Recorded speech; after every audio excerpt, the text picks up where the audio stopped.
And greetings, Raven lovers, artists, and other crazy people. Welcome back to my channel and channel. That sounded weird right now. And my little adventure through art and creativity. For those of you who are new here, I'm Terra Colors, the host of this thing that is trying to be an art channel.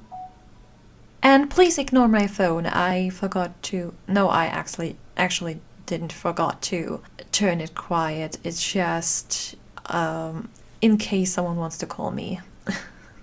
So I still haven't muted it.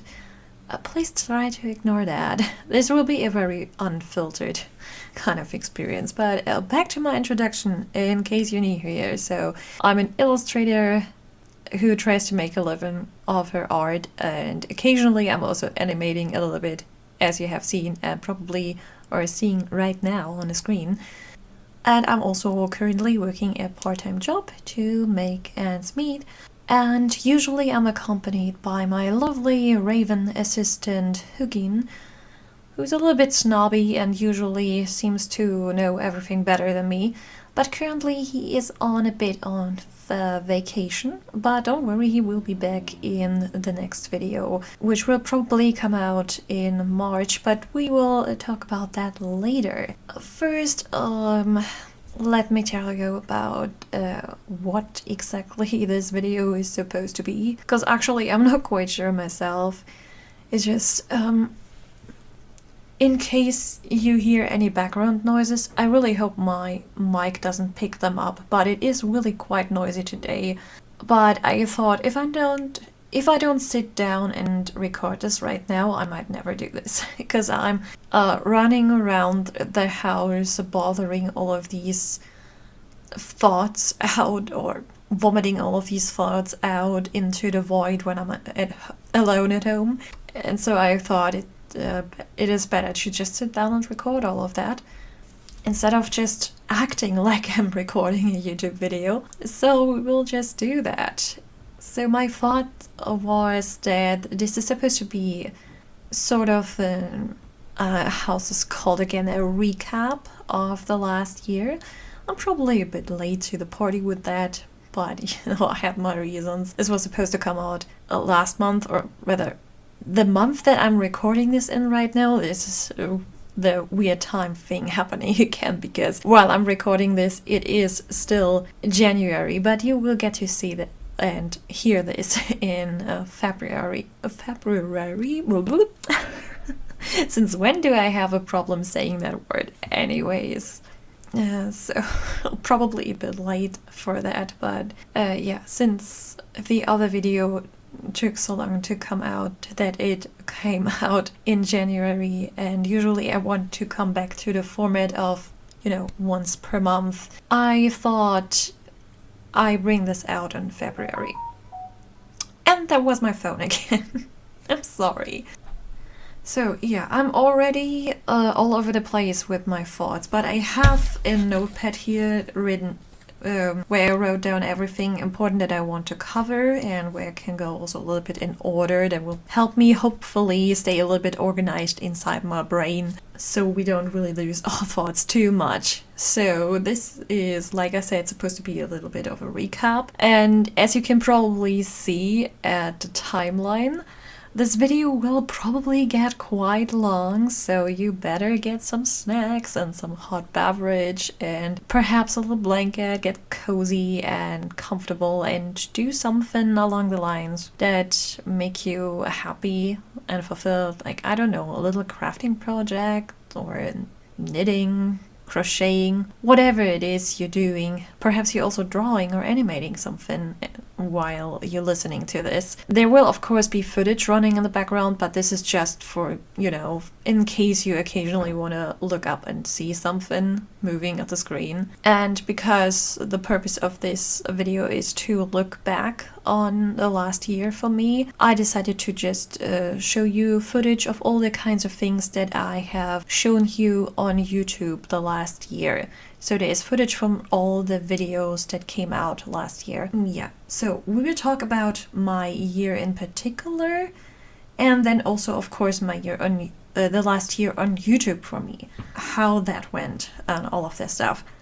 We will not go into any of the things that happened in general at the last year because, you know, this is just a recap for me, my channel and stuff like that. I don't want to go too much into so many negative things that also happened. And for me, it was mostly positive. Luckily, I was one of the few lucky ones who had quite a nice year in 2025, I think. So yeah, and of course, after that, I also want to talk about my current plans for the channel, like all of the projects that I want to do and how I'm planning to go further about commissions and all of that stuff. And yeah, I'm really excited about so many projects. Let's just face it, guys, I have too many ideas and I'm constantly getting new ones. And since I'm currently in the phase where I don't allow myself to draw or edit much, I'm getting even more ideas because I just, you know, I'm not occupied with doing anything. I can mostly just watch YouTube videos, which also inspire me a lot. So I get more ideas and more ideas and more ideas, and I have no way of doing them right now. And yeah, there's no way I'm going to accomplish all of the things that I want to do only in this year. Let's just face that head on. So it's not just for plans for this year, but in general that I want to cover today, like what they will be. So there is, of course, no, since this is kind of podcasty, like it's supposed to be kind of a chatty vibe, like you're talking to an actual person, you know, there will not be a lot of editing or fine-tuning or anything. If I accidentally have to say something a second time because I stumbled upon my words, I just leave that in. The only things that I will cut out are my heavy breathings because I really don't like these sounds, and I'm pretty sure a lot of you also don't like that. And unfortunately, I'm a bit of a heavy breather, and so when I listen back to the audio, I get always these these kind of sounds because I'm breathing in so loudly. Kind of weird. And yeah, I will cut those out, and of course I need to shorten some of the footage because if I would put in all of the footage that I want to put in here in real time without any cuts, then we would be here for probably 10 hours or longer. I don't want to do that to you. So yeah, this is the little bit of editing that I will do, but not much more because, again, I need to rest my shoulder currently, so I'm actually on a bit of an hiatus currently, but you will get to feel that hiatus probably in March and not right now as you're watching this in February. And probably if I make longer pauses while I'm thinking about the next thing I want to say, I also cut that out. But yeah, the only things that I will do cutting wise. I'm also not quite sure yet if I will put music beneath or not. If I didn't do it, let me know down in the comments if you like that, or if that was a bit weird for you and you would like me to put some music beneath for stuff like this. I'm not sure yet if I will do this. I'm also not quite sure how I will do the thumbnail since I don't allow myself to draw currently. So yeah, I probably need to recycle the thumbnail thing that I usually use for my cozy draw with me's. And this is basically almost like my cozy draw with me's. So yeah, I guess it's kind of fitting. Anyways, was there anything that I still wanted to cover before we go into the nitty-gritties? I don't think so. Yeah, I think this is everything. I'm not sure about putting in music, being a long video. I introduced myself for those unlucky souls who might stumble upon this video. And yeah, I think that's it. So we can dive back into the past, which is last year, or was last year, or whatever. Yeah, there will be a lot of rambling, so we'll be prepared for that. I usually am really out of balance with my thoughts when I'm unscripted, But I think I'm getting better with that since I did the advent calendar. But we're getting to that.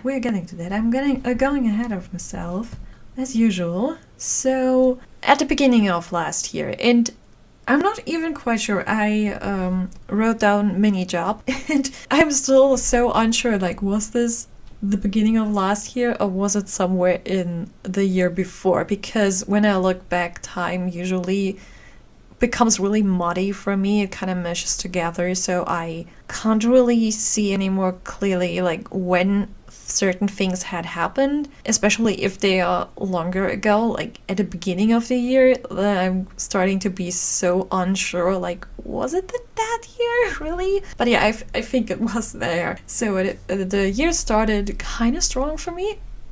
At a year previously to that, like 24, at the end of 24, I found out that a mini job position that I applied for before, many years before, was offering a position again. That was so many years ago. I need to go back quite a lot for that. I don't even know when exactly that was. Perhaps 22 or 23, I don't know. No, not 23, probably longer. 22, I don't know. So there I applied for a mini job and I showed up. They showed me what I could expect of the work and if I want to do this, and I said yes, and then they told me they will send me the contract in a few days and then I can start working. But then nothing happened, and then suddenly when I finally got the person in charge to the phone and I'm finally answering the phone call, she told me that she has sadly had bad news for me because the customer they had for that particular region for this store where I would have worked, like it was filling up some aisles in our grocery store, but I wouldn't have been employed by the grocery store itself, but by some separate company who works with certain brands of, the products that are sold inside this grocery store. So, and they had a deal with this one brand. And then suddenly they jumped off from the contract, so they couldn't offer me this place to fill out the aisle with this bread anymore, and they didn't have any other free places for me. So sadly, they needed to turn me off of that offer that was so sure for me that I would get. But like I said, at the end of 2024, are you still recording? My screen just went black because I didn't move the mouse. The end of 24, I was looking up for mini jobs again because, my health insurance was eating me up because I didn't make enough money with my art, and Kevin always needed to back me up with his money, so my bank account was stuck enough for me to pay the health insurance. For those of you who don't know, who don't live in Germany, in Germany, health insurance is something that you have to have. It's basically against the law that you don't have it. If you're employed somewhere, this is a good thing because your employer gets into a lot of trouble when it's figured out that they don't insure you, that you're not insured, unless you only in a mini job position, then you have to cover that yourself. But yeah, as a self-employed person, it kind of sucks sometimes because it's a lot of money that you have to pay every single month. But anyways, so I have to have it. There is no way around it. And so I needed to find a way to cover this better. So I was looking for a mini job again. And then I saw that this company where I applied for the job a couple of years before suddenly has something to offer again in my town. And I still had the number of this person from back then on my phone. And I was like, hey, instead of just using this application thing on this app, because it was on this weird kind of app. Like, I just Googled some mini jobs in my area, and this showed up. But as I went into the details, it showed you that you needed to go through this weird application process, like filling out this weird form, and for that I needed to download something, I think. I can't really remember anymore, but it was really complicated, felt unnecessary, and I thought, like, if I already have the number, I can apply for a job like this. I can just write her a message asking if this is still available. And she actually answered me back right away, which I didn't expect, and told me that she herself is not in charge for this area anymore, but she can send my application to, like, my message further to the person who currently is in charge in this area. And I was like, oh yes, please, thank you so much. And then I didn't hear back for quite a while, and I already got suspicious that perhaps I should have gone through the normal application process. Perhaps that was a bad idea. I looked it up on my phone a bit later and saw that the position isn't even on there anymore. Like, it was already gone again, and I thought someone else had just snatched it away from me. I was really sad about that. And that's the neighbor's dog. I told you it's not going to be very quiet today. God dang it. So, I was really down about that, but the year had started, and suddenly I got a phone call of this other person telling me that they're sorry, but they just couldn't, they were super busy throughout the holidays and therefore couldn't get to me earlier, but yeah, they wanted to see me. And so I got the mini job that I once wanted, and now I could get it. So the start was good. But then it went back again. Like, I was in that job for perhaps 2 months or so, or perhaps it was just 1 month. I can't really recall anymore. I need to look that up. So mini jobs are usually just once or twice a week, right? So that was once per week for, I think, 4 hours or so, or 3 hours. And after the first day, I also had like 2 weeks in between where I didn't go there, because she also had someone else currently working there, and we were kind of exchanging our shifts back and forth. That was kind of a bit of a complicated thing. And so the thing that I recently discovered about myself after I finally have found something that works out for me is that I definitely need a lot of time to, I mean, I already knew that I need a lot of time to get used to a certain work, but I guess it also helps a lot for me to, in order to get into the whole thing, to have the repeat a bit more often, to go through that almost daily in order to actually build up the muscle memory and the memory of how things work and get faster and everything. And this whole method of the mini job of having a whole week between your first day and the next day, and then a whole week between this day and the next day, is probably not working for me that good when I start at a place where I need to learn everything from the bottom up. Anyway, so after a while, like at my 3rd time being there, I think, it was about time that we move a bit further, so she wasn't helping me anymore and said she will be on a little video call and lets me do the sorting alone. And when it comes to the when I'm far enough and we could start to order new products for the shelf, she would I should give her a call and she would come back. And I thought, okay, I'm not that fast right now, so I just try to at least do a good job and be really careful and sort out everything as good as I can and be really precisely with everything. And so yeah, it was taking very long. Have I told you that I'm mostly time blind?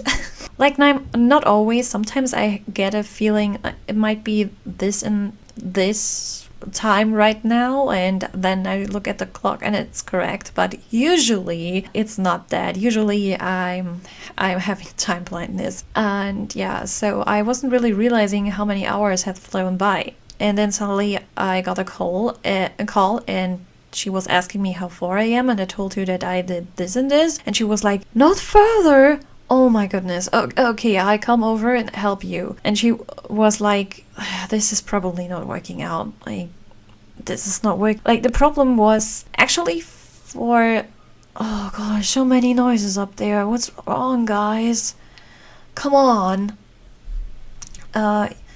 Usually it wasn't really a problem for the company when you took longer. They were just simply only paying you for that specific amount of time that was obligated for you to do there, that was estimated for you to do there. If you needed longer, that simply was not paid. But they didn't really care for that. So she said we could do it that way, but then you would basically betray yourself because you would work for money that you wouldn't get. But I didn't really care about that. And she said that perhaps that could work, but I also have seen that you haven't really sorted that well. And I was like, what? I thought I was so precise and that I at least did a good job with that, but even that wasn't working, apparently. Even that wasn't good. And I was like, oh boy, this is basically my last option. I really don't know what else to do. I tried so many other things, and either it was something that worked out but where I couldn't stay because the company decided that they don't want mini jobbers anymore, or it was just that I was not capable of doing these things because it was too many informations thrown at me at once, and then I had the whole week between the first and the next day. And then, you know, I was once working as a cleaner in another company, and on the first day everyone was like, yeah, don't panic, it's your first day, it's clear that you're not as fast as us just now. But in my second day, which was a week afterwards, will I remind you, they were already a bit more pushing. And afterwards I heard that the person who was schooling me into this thing told the, I don't know how to call this, supervisor or so, the person in charge for this particular shop, she had told her that I haven't remembered a single thing from last time. And I was like thinking to myself, yeah, of course not. I mean, there was a week, like I had a week between the first day and this day, and there were a lot of different informations and tasks thrown at me that I needed to remember, and I have to go through other things throughout the week. I can't just keep all of that in my head. I'm sorry. But yeah, anyways, so that wasn't the case here, but still she was very sorry. She kind of wanted, you could kind of feel that she was very, very sorry for this. She probably wanted to find a reason to keep me there, but it wasn't on her completely, and she said we can't just do this. So I was really down for that because I tried out so many other things, and like I said, only the art thing wasn't doing it for me at the moment. It's still a work in progress thing, my whole art business. It's also like I started this whole thing kind of blindly. I didn't really have a plan going into this because of reasons. I actually planned to go into this completely different, and then things turned out different than I thought it would, different than expected, and I just needed to roll with it. And then I ended up being at home and couldn't really find a job, and thought, you know what, I'm already sitting at home drawing the whole time. I can just try to make this my job anyways. But yeah, I still needed something to cover me for that, you know. And now there are yelling kids outside. Great! Did you know that we have a playground next to my window and a church? And our windows are not really sealed from the outside. So that's a great news for you. Yeah, I'm not in my recording booth right now. That might help a bit, but I decided to just casually sit down here and talk to you, you know. So yeah, anyways, where was yeah, at this point I was kind of frustrated because I was basically living from the money of my boyfriend at this point, which was really frustrating to me. He is the loveliest person ever. He didn't ever push me or anything, or yell at me for this, or, say anything against it. But still, for me, that felt really, really bad, as you could probably imagine. So I got the thought of applying for a position in a specific, a very specific kind of workplace and work environment that is usually there for people that have some kind of a disability, either mental or physical. And there are also some people with mental illness, like depression and stuff, who try to find a way back into society. But they also have places for people that are autistic. I don't have any proof where exactly I am on the whole neurodivergent spectrum. I know that I am for certain neurodivergent because of the way my brain works and some other things, like I definitely have a slight form of dyscalculia, and that already is enough to belong to neurodivergent. See, I did it there. My screen went off again. I really don't know if that thing stops recording if the screen went off, but it doesn't seem like it. So, neurodivergence basically just means that your brain its function is diverging from the norm in any kind of way. So if you have something like a dyscalculia, welcome to the club. You are a neurodivergent person. And I definitely see a lot more things in me. I can't really say for certain I'm an ADHD or I'm autistic, or I'm both of it. I have the feeling that I'm both, but it's just a feeling, But I thought perhaps this is my only chance. This would be a place where people would accept me, where no one would sit behind me with a clock on my back and, checking exactly how fast I have to be and stuff like this, and I could work there part-time, be health insured and stuff like that. It kind of felt like the last bastion of hope for me. And so I applied with an email asking if it's possible without a diagnosis to get in, and they told me that a diagnosis is not completely necessary, but there needs to be some kind of proof that I have disadvantages in the normal job field, that there needs to be some kind of a written certificate or something like that to prove that. And I tried to went further down the rabbit hole, seeing what to do, making calls here and there, and then turned out basically a diagnosis is the fastest way anyways, even though that even takes long. So after a while of struggling, I finally made an appointment with my doctor to get this paper thing that certifies me to get an appointment with a psychologist on that matter. And I still have this piece of paper because I haven't made this appointment just yet. Because currently I'm not really needing it. But yeah, we'll get to that. So just for regular, to make it clear, I don't really need that for me. I want to still get a diagnosis because I'm curious what they might find out, what they would say. But it's not from me in order to feel more sections about myself or so. I already accepted myself the way I am many years ago. I'm okay with that. And I have a lot of people around me who already treat me the way I want to be treated and not as an outcast or anything. That's not the case. The reason I wanted this was to find a way to get a job where I'm also accepted the way I am and where I can just be me without feeling the need to push forward so much and try to be someone else. And there is a little kid crying out there.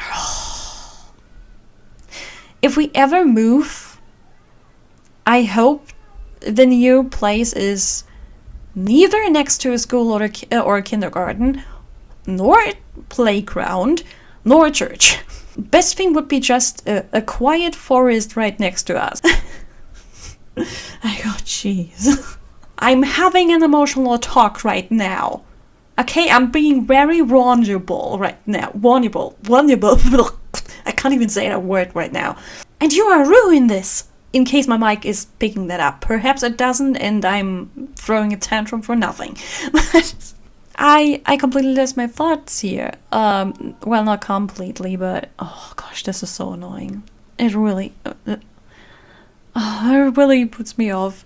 But I just wanted to, I wanted to get a place where I can work, where me being a bit different and having trouble learning in a different way and learning slower than everyone else is not a problem. Well, where people just give me the time that I need in order to adjust, you know? This was the only thing that mattered to me with the diagnosis. The only reason why I actually wanted it in the first place, because I was hoping that it would open a few doors for me. But then somewhere in the summer times, I need to stop. Wait a second. So sorry about that. Where have I been?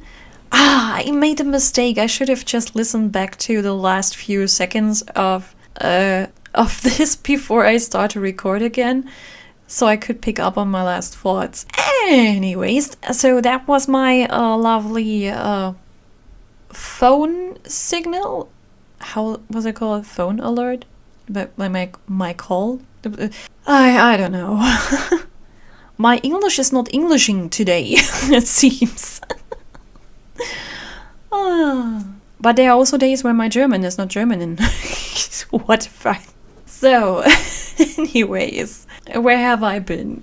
I've been through, yeah, exactly. Like in the middle of the summer, like this was where I was. I think it was like in the middle of the summer. My boyfriend, he was at work in some place here in town, and he went for a little snack from this one bakery cafe that is there, and saw this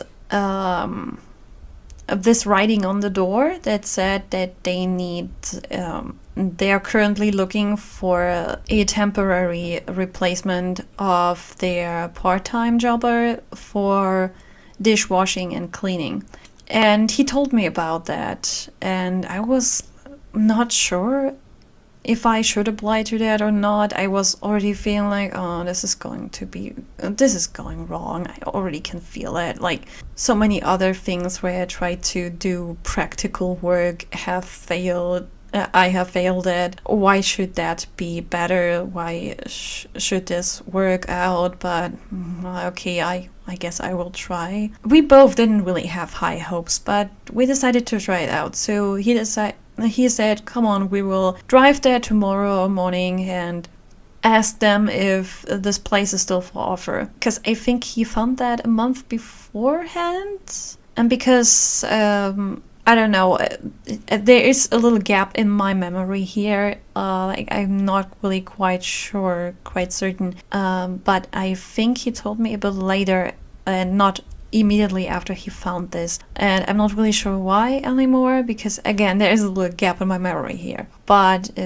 he said, come on, we will drive over there and ask if they still offer this position or if it's already taken. And we got there, and yes, they indeed were looking for someone. They had someone for the current month, but this person only could until the end of that month, and after that they were still on the lookout for someone. It would have been only temporary because it was meant to replace someone who's currently ill. And I thought, well, then perhaps at least for a current time I have my health insurance covered and earn a little bit more money, you know. So I sat down with with the person in charge for the whole employment part. It wasn't really a real job interview. You couldn't really say that. Like, we were sitting down in the cafe, and she was basically telling me what is to expect of this work, and if I'm sure if I want to do this, and just really casual. And I was like, I'm being open this time. I'm completely open and forward about my conditions. I said that I'm a little bit worried, like I really would like to do this, but I'm worried that maybe I'm not fast enough, because this is usually the thing that got me thrown out. The people constantly told me that you're too slow, and that I'm also learning too slow and stuff like this. I've been completely open about this from the beginning and said that this is what worries me. I'm really slow. Do you think I still have a chance with this, that this might work out? And she said, we can try, and she even asked the other workers like what they think about this, like the all of the ladies working behind the counter of the baker, working behind the counter, and they all said, we are a big team here, and if there is a lot going on, if there is a really busy day and there is a lot of stuff on the trays with the dirty dishes, we help you. We all help each other here, and we all leave the cafe together. And they were kind of making me feel a little bit better about this. I was still a little bit worried and skeptical, because I know myself. I've gotten to know myself a lot the past years, and so I was a bit nervous about it, but I said that I wanted to at least try it. And that usually I always try to give my 100%, but usually people don't really see it, because for them, for the outside view, it just looks probably like I'm not trying hard enough or so. And actually, internally, it's this big struggle of me actually trying. But yeah, it was like this back in school even. And yeah, I was open about that too, kind of. And people were like, don't stress out about it. And yeah, so I got there for a test day. So it would have been 4 hours a day for 5 days per week. No? And yeah, I should come there for a test day. The person currently working there was kind of showing me what to do and how to do it. And I was trying so hard. I thought this is a day for them to test me, to see if I'm worthy of that job, So I was working so hard, and I was trying to be faster and everything. And at the end, when we were cleaning the ground together of the cafe and behind the counter, I was looking at this one lady she's kind of my boss, and was like, am I too slow? Still a bit. We still need to work a little bit on the cafe part, but you will get there. And I was so worried afterwards. And then after everything was done, they asked me, so do you like this? Do you think you want to do this? And I was like, yes.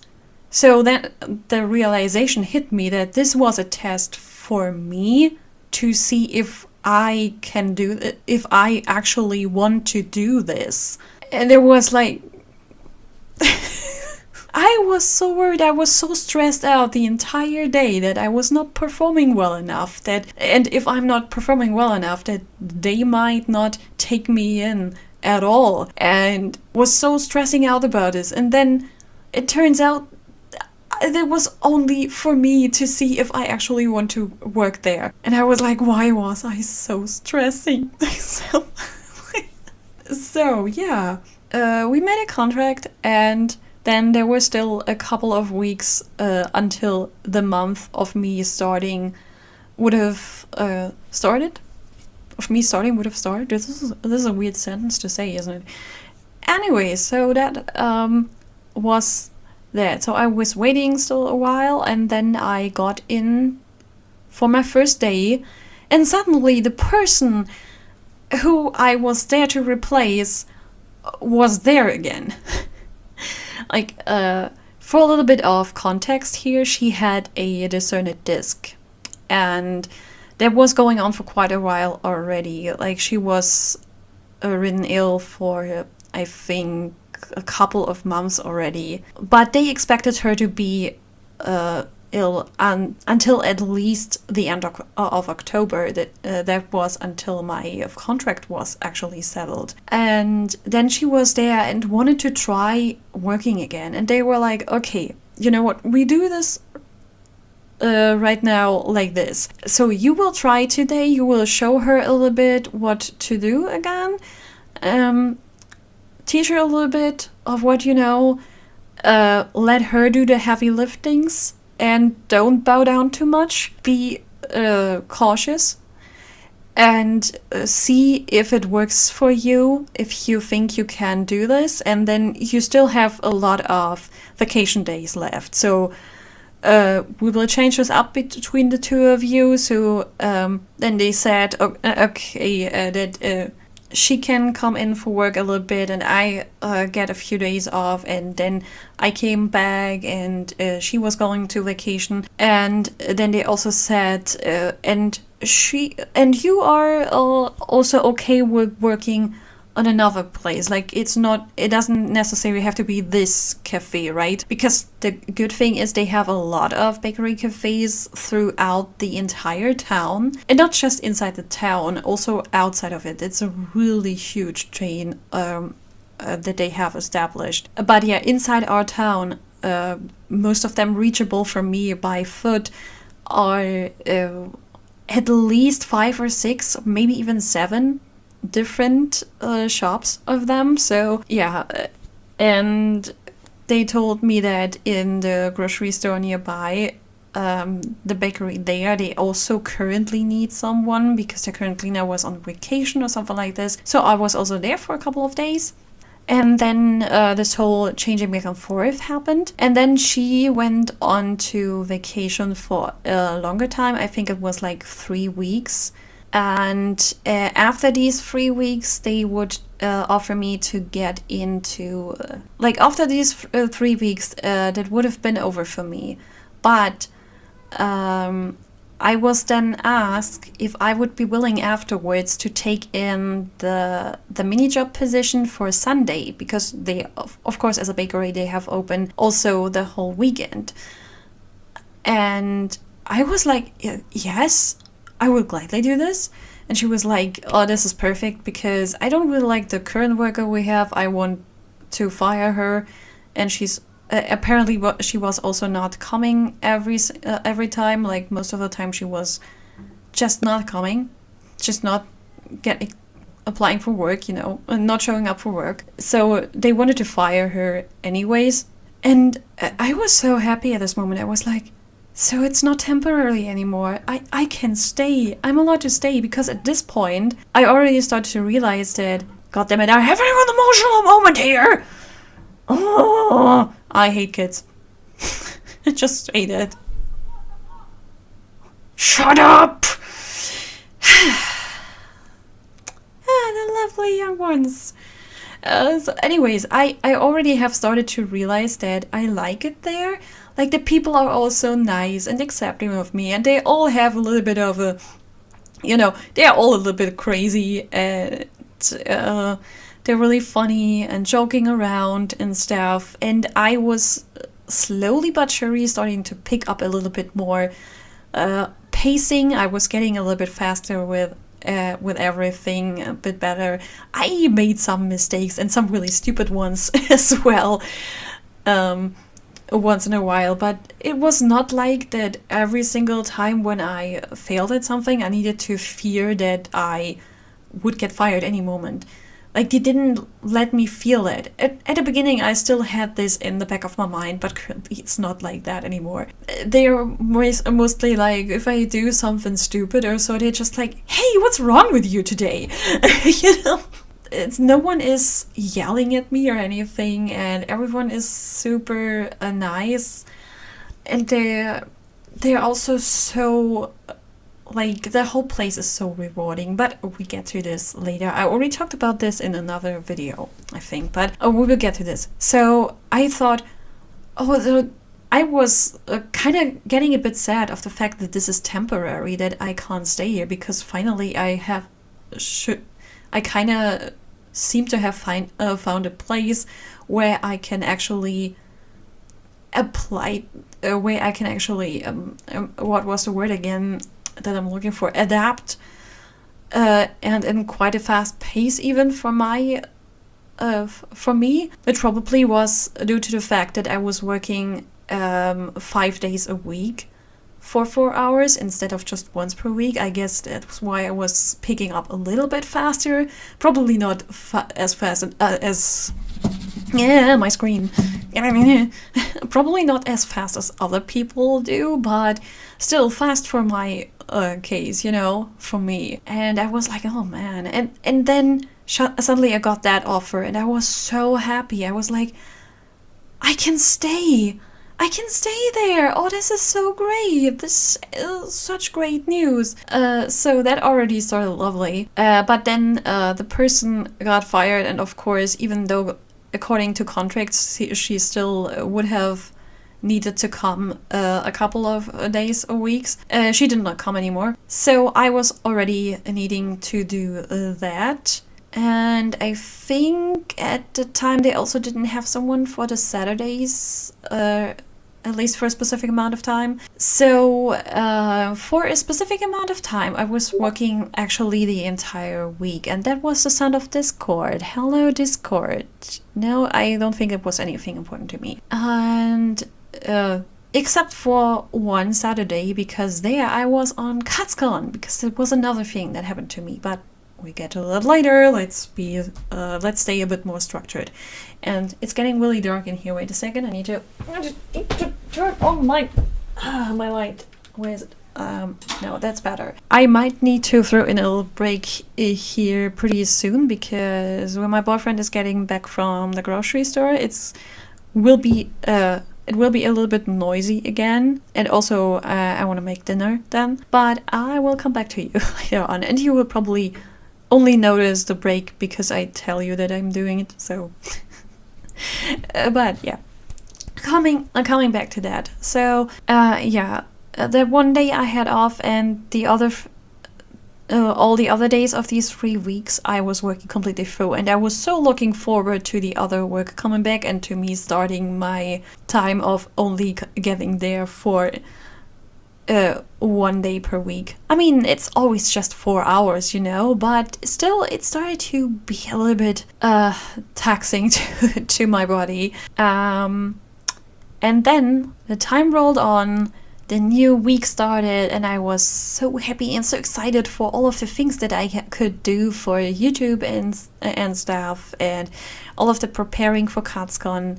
Oh no, wait a second, the CatsCon was already over at the point, right? And then suddenly I got a phone call asking me if I could come in because the other person got sick again. I don't know exactly what happened, but I assume, getting to know her for 1 day, I assume she is just the kind of person who can't sit still at home. And perhaps she did some house chores and perhaps did a wrong kind of movement or so, and that got her a little throwback, which can easily happen if you had a discerned disc, if you don't treat your body right and you're not completely healed up yet. Apparently, I think this is what happened, because one of the other workers also told me that they have seen her one day, and she was walking kind of oddly, like she was dragging one foot behind her, so there was no way she could come to work. So I needed to come in again. They were leaving me the Saturdays at least. I think at this point they already have found someone. They currently definitely have someone for the Saturdays. I'm in contact with her as well. So we can sometimes move around some days and such. So currently it's really nice. Currently usually I have 1 day off in the week, but and it's usually Saturday, but sometimes if I feel like I need it, I can just ask her if she is able to cover for any kind of day throughout the week so I can have an extra day off. And usually that works out. So yeah, it's fine. At the moment I'm recording this, I'm even having my second day off in a row because I actually got an actual weekend. Like I got Friday and Saturday off, which was really, really nice. Didn't have that in quite a while. Yeah, but so I need to come in again, but oh, they were so lovely. Every single day I got there, there was basically sending prayers towards me, like, oh, it's so nice to see you and so good that you're there. Great that you exist, basically, saying things like that to me. And every single week they were asking me, like, can you come next week? Because we were still waiting for them to getting better and she didn't get better. And when I said yes, then I suddenly got oh, I love you so much. Please don't leave us. It was so nice, like, you get so much, it's so rewarding to work there, like, it's just, it's not only that they give you feedback on when you did something wrong, they also tell you if you did amazing, or if they are thankful for you being there, and it's so nice, and I never got that much lovely feedback in any kind of workspace before. It's such a great environment to be in. I feel finally helpful for once, and I never really had the feeling that I'm really particularly helpful. Like, I can cook quite good, but I'm a really chaotic person. So sometimes it works out, but most of the time the kitchen looks like a bomb exploded afterwards, and my boyfriend is kind of picking up on that later on. I'm not really the best housewife with keeping things clean or so, and I was also kind of feeling like a screw up for not finding any kind of job that I could do. I felt like, drawing is basically all I can do, and being stupid in front of the camera, this is also something like my goal. I love making videos and all of that stuff, but this is currently not covering the bills for me. And finally I found something that it seems like I could do, or at least I wouldn't screw up so much that I need to leave again. And everyone was so thankful for me being there. I felt like I actually have a purpose. Like, I was actually helping. I was needed. That's so, for someone like me, that's really incredible. Really. So yeah, that was a great change. And eventually, like I said, they found someone for the Saturdays. And they also told me, like, I can always ask for an extra day off and so on. Still, my contract is still not open-ended. Like, it still hasn't entered, but it constantly gets extended. For 1 month extended, for the next month extended, and so on. And no one really has the hope that the other worker will come back. If she ever comes back, I could fall back to the major position, though I'm about to make a risky move because, not really having a complete weekend every single week is kind of taxing on me. Currently, I still kind of need this because it's helping my bank account quite a lot. And working the Sundays gives you a bonus, of course. I don't know, I'm not sure how it is in other countries, but in Germany, your employer has to give you a bonus for working on Sunday. And it has to be at least, I think, 25%. And my company even gives me 50% for working on Sundays. This is an extra contract because this is the mini job position, basically. And on top of that, I'm having the part-time position. And if the other worker would come back in a time zone where my mini job contract is still applying currently, I would just fall back to that. But if she doesn't come back until my mini job contract has run out, which I think is either at the end of June or July, I have to look that up.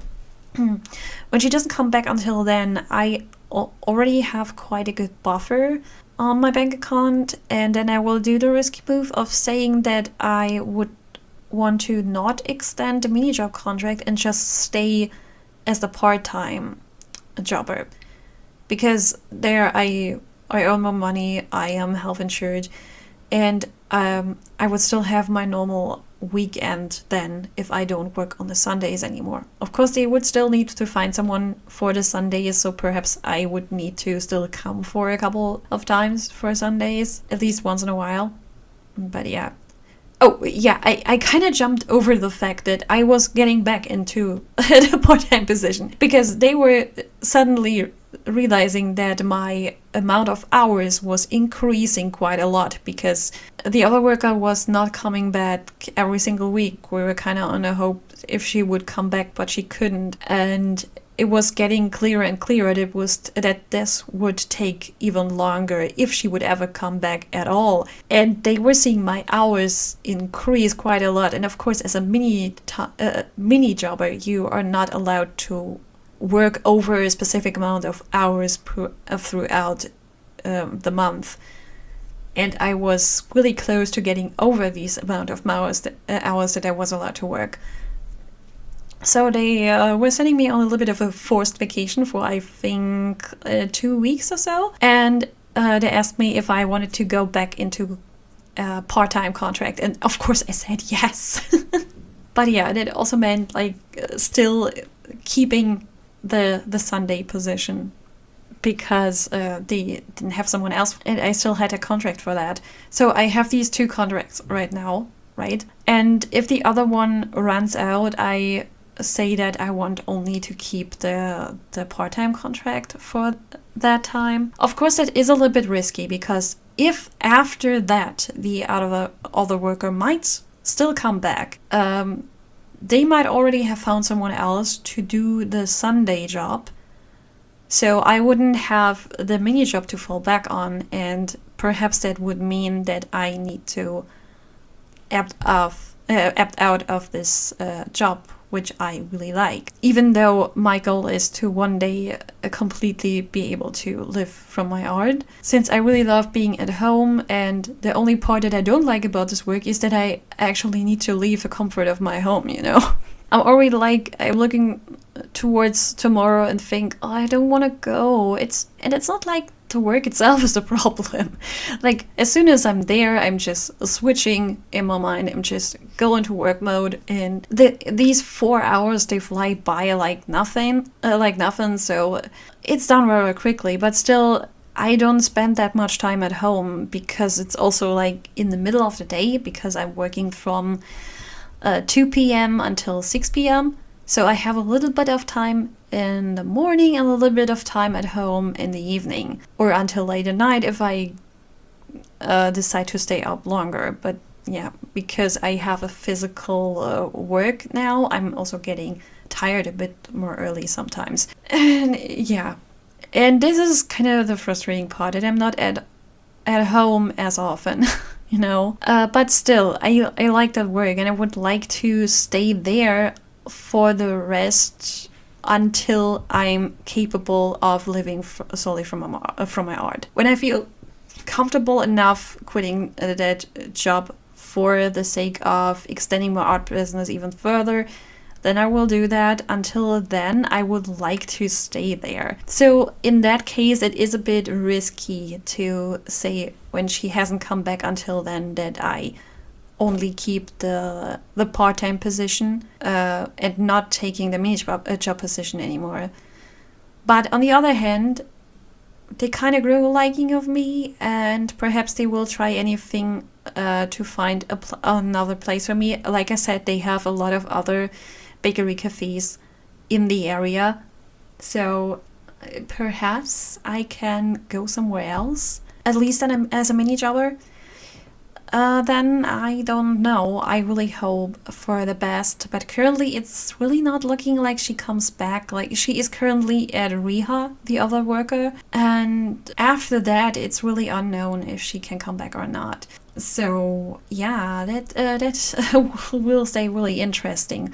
But for the last year, definitely that was a big win for me. Like, my bank account finally could start to breathe. It's looking great. At the end of February, I will buy Baldur's Gate 3 finally, because then I will allow myself to at least play some games again. Currently, I'm not allowing myself to draw or edit, because this is one of the reasons why this video has barely any edits in it, you know, and I don't allow myself to draw, because I need to rest my shoulder currently. Last year I started to realize that my shoulder hurts a bit, and I started to realize that in the middle of realizing that I want to make a YouTube advent calendar, and I decided after I'm done with the advent calendar, I will give my body a bit of rest.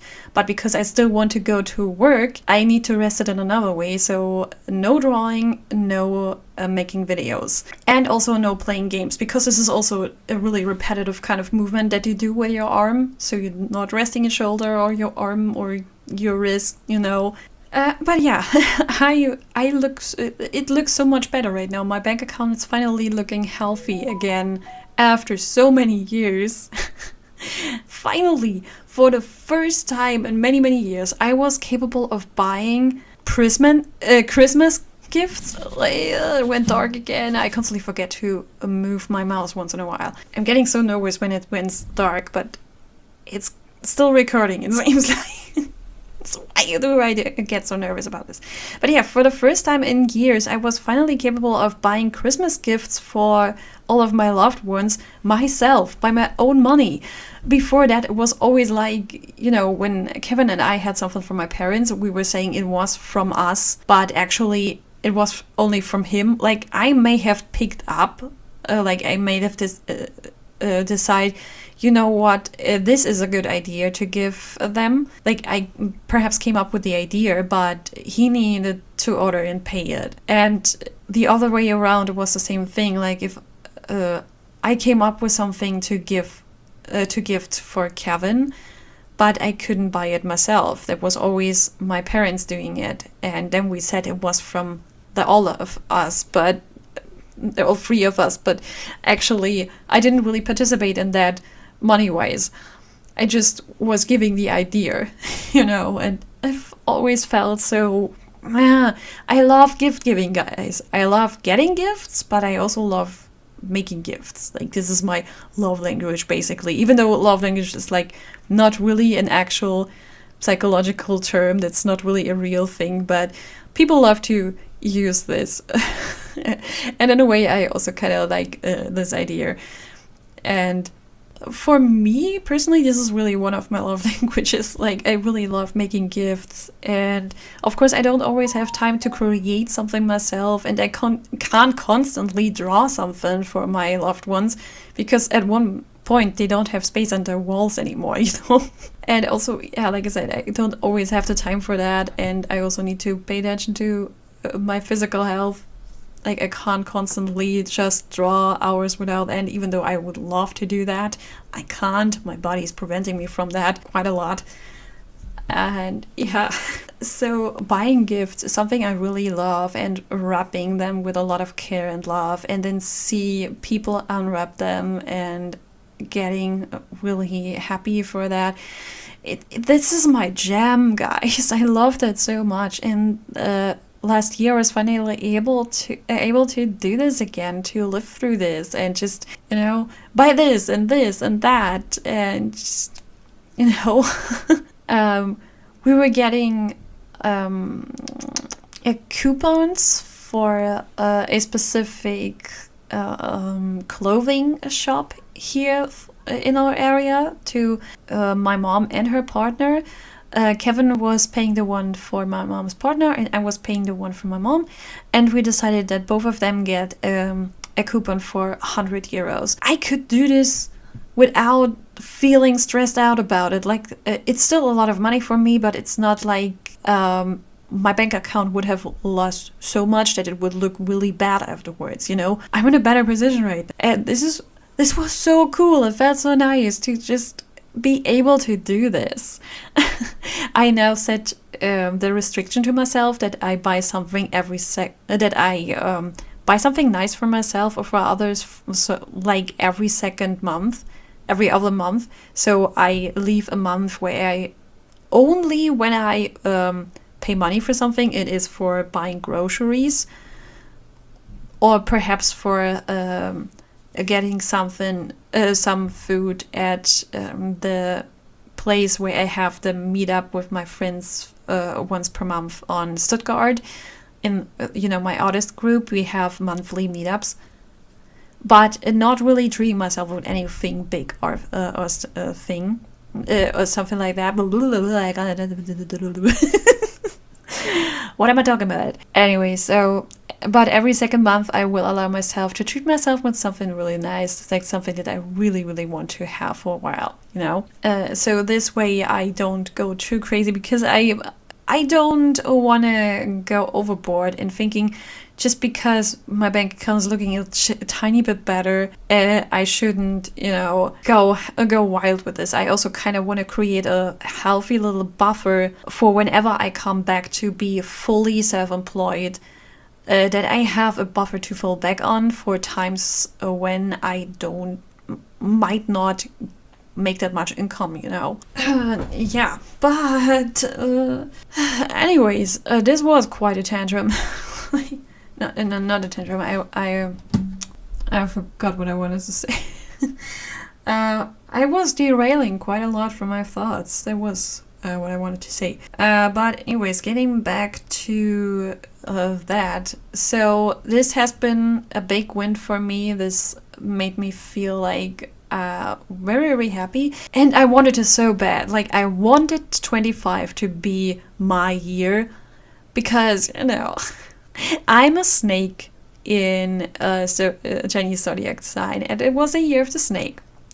And the 25 is a special number for me because I'm born on the 25th, my mother is born on the 25th, and a really good friend of mine who I usually refer to as my sister because she became part of the family for us a couple of years ago, is also born on the 25th. So that number really is very special to us. And lo and behold, my mom and her partner last year actually found a house for rent. They're currently in the process of moving over there. And this house, you believe it or not, it has the house number 25.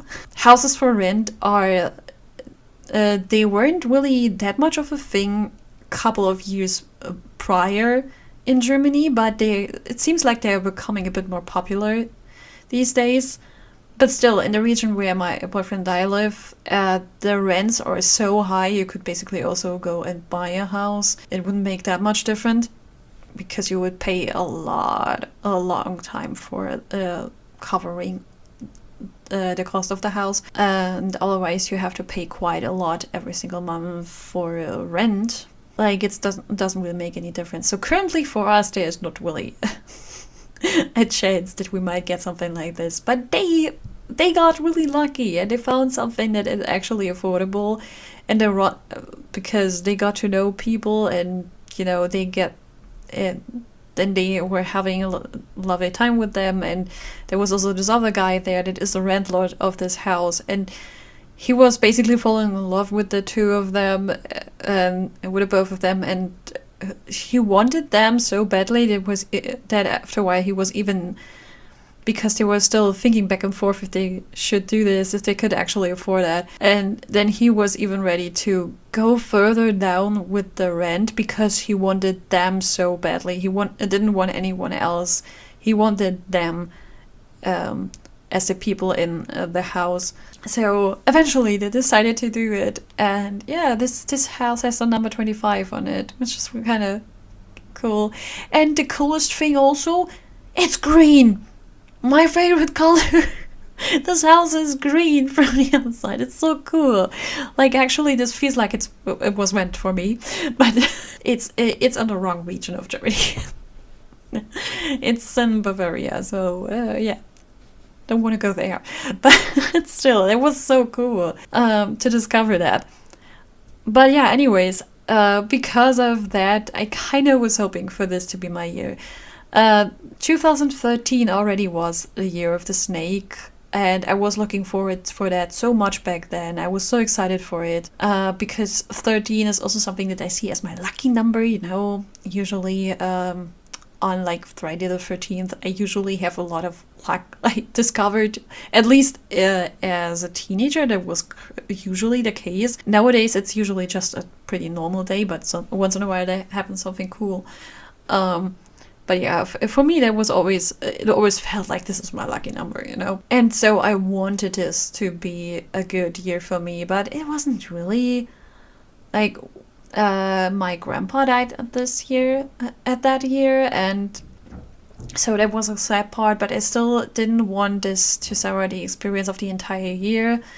Like, this is not the fault of the year, come on. I still want to be positive about this. And I mean, I got to my very first far away travel out of Germany, like outside of Germany, that is not just Czech or what was the other thing? I don't know. Like, I went to Italy with some friends, like even without my parents, you know.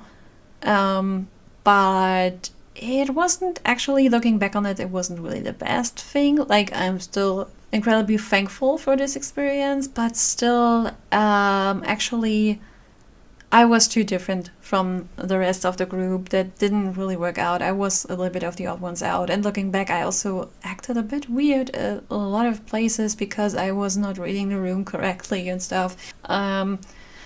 But yeah, I was still figuring myself out, I guess, at this point. So yeah, and there wasn't anything else happening, like that I had a big breakthrough with what I was trying to do back then. Back then I was still trying to become a writer because I haven't figured out that I'm actually more into drawing than I'm still a lot into storytelling, but I guess the love of drawing won at the end. But I always liked to tell stories, but I wasn't particularly good with writing, actually. I now looking back on this, I think I have more knowledge about writing these days.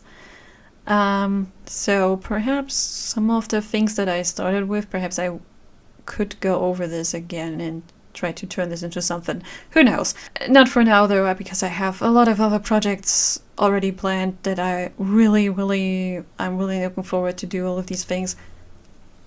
But yeah, anyways, so I was really disappointed of that, and because little me, the little child in me, was like, oh, that has to be my year, you know, because I was putting so much emphasis in the fact that it was a year of the snake and stuff like that. And so this year I kind of wanted to have, come on, give me at least this one. And it really started to turn out great. Like, especially in the last couple of months of 25, it really felt like, yeah, this is great. And even in the middle, I felt like this is up to a great start. I also remember, like, for Christmas of 24, I got a little a lucky charm, a little omamori from my friend Marina from her trip to Japan, and that was supposed to bring me luck for the entirety of 25. And I think it didn't fail me. Marina, I think that thing actually worked. Like, we even got to do free parking in the middle of Stuttgart. Like, that was so fun. My mom and I went to one of the artist meetings. Oh yeah, there was also something really exciting happening. My mom decided to pick up drawing after all of these years. Like, she was drawing a little bit in her childhood, but as soon as school became more forcing and daunting and stuff, she just didn't really draw anymore and was trying to focus on school life. And since then she didn't really have drawn anymore. So her drawings now look a little bit like the one of a little child, because of course she doesn't really have that much of a skill level adapted yet. But I still find them really charming and cute. And yeah, she just wants to pick up drawing again. We're sharing this right now, and she decided to join me at the artist meetup. So most of the time we're both going there nowadays, which is really great. And I think that all started last year. Yeah, if I'm not mistaken, if I'm remembering this correctly, then it really started last year, or the year before. She at least got the idea that she wants this and wanted some drawing materials for Christmas. And yeah, then she came with me through the artist meetups. It was also really, really great. And where was I going with this? Why was I? Ah, yeah, exactly. So we both went there, and we needed to go to this big parking lot house. This parking station. How do you call it in English? Those parking lot centers where you have to drive into this building to park. Parking lot building. I don't know. I might need to look this up, but I'm too lazy right now. Anyways, usually they are not free, as you might imagine. And especially in Stuttgart, parking is really, really expensive. And then we came back, we're ready to pay for things, but then realized that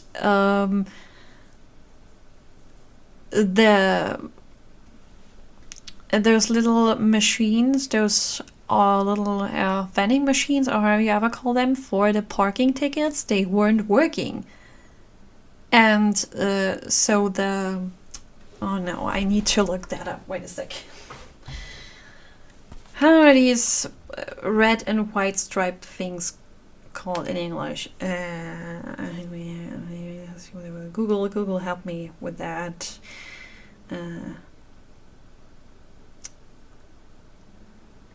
Schranke.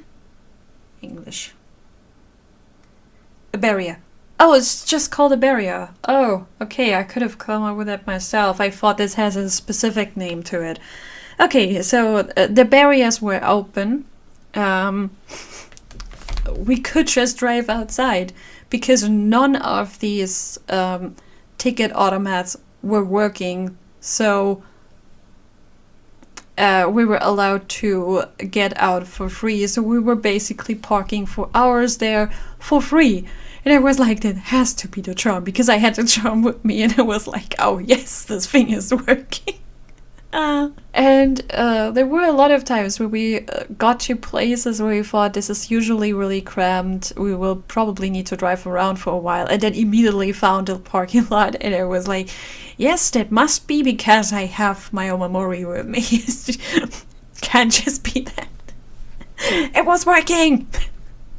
Don't tell me otherwise. I just like to believe that it was the Omamori, okay? Don't take this from me. Let me have this. Yeah, anyways. And like I said, I was applying for CatsCon last year. I wanted to try out a convention again because I had so much fun selling on Comic-Con Stuttgart, but I couldn't really do that anymore. And I need to put in a break here. Wait a second. And I'm back. And this time I actually did the smart thing and listened back to the last couple of seconds of what I was saying. Comic-Con Stuttgart just was becoming more and more expensive. Like, it was already expensive in the year that I applied to it, and the prices are just going upwards every time. And also they changed the rules a bit. Like, if I would like to try out selling other stuff than just, stickers, postcards, and prints, if I dare to have my art printed on something like, let's say a sketchbook or some mocks, and I would also sell that there, I would need to apply for the next bigger table, like the biggest table. And that would already be in the 4-figure range, which is something that I would not break even with, like, not at all.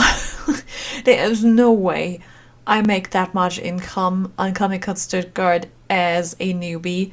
So yeah, this was getting out of the picture. Even though I had fun selling there, the experience around it was a nightmare because of all of the I forgot the word currently, the organization stuff. The whole organization was a bit weird. There were a lot of things that I found very weird and complicated and unnecessarily complicated, especially applying for the whole thing. And applying for CatsCon is so easy, guys.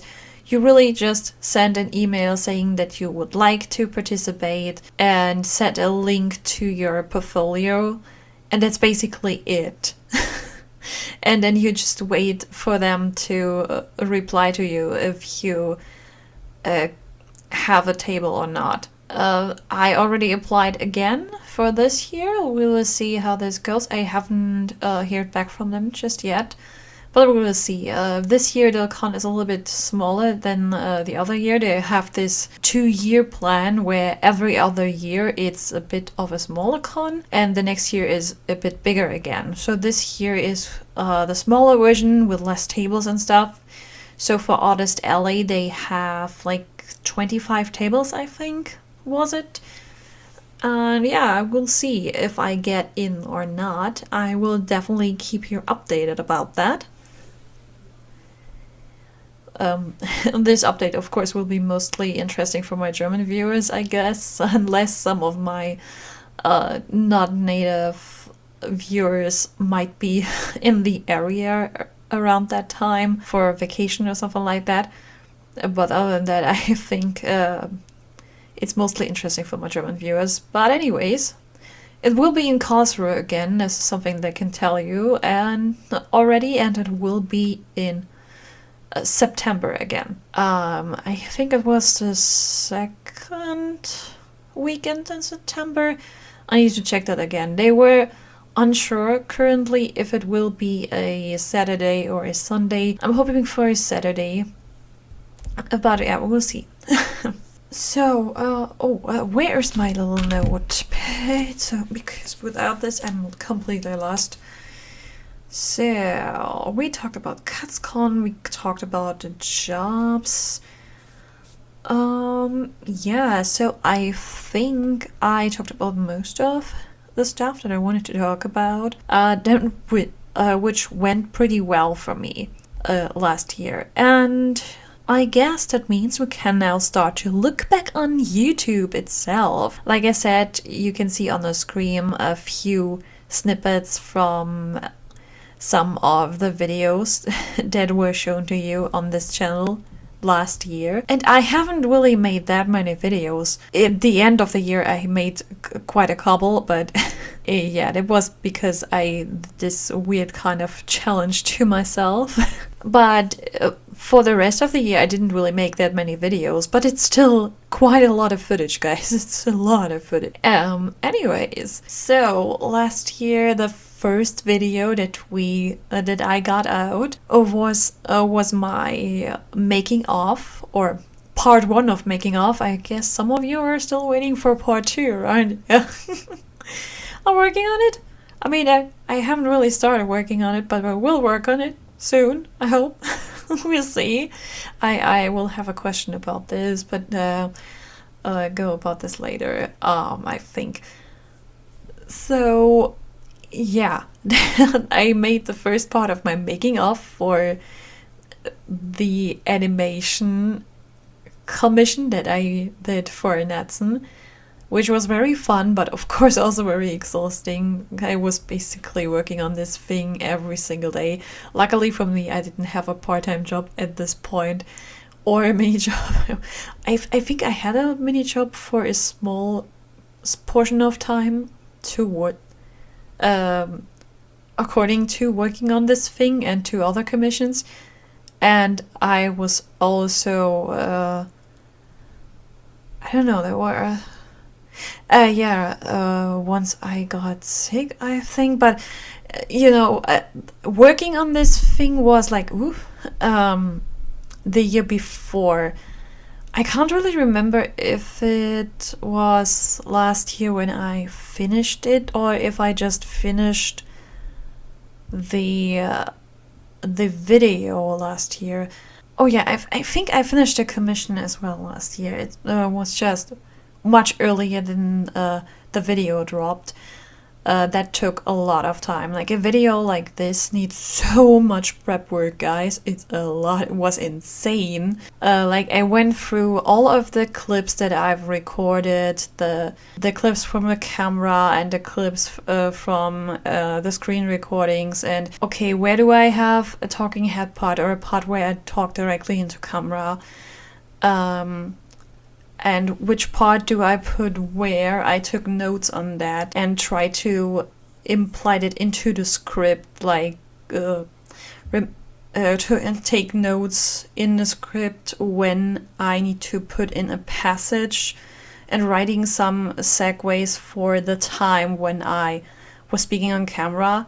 So I would not just, have my normal voiceover and just make a weird, harsh cut, and then it cuts, where I just stop talking about a thing that I was just talking, and then you suddenly see me in front of the camera talking about something, and then it cuts back to my voiceover without any, transfer.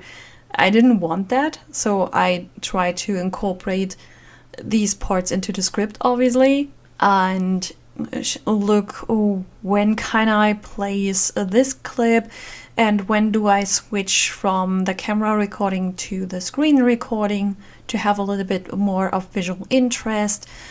When do I use this clip then, or when do I use that clip? There was a lot of pre-production stuff in order to figure out how exactly I want this to be. So there went a lot of work into that video, and I must say it is one of the videos that I'm still to this day most proud of.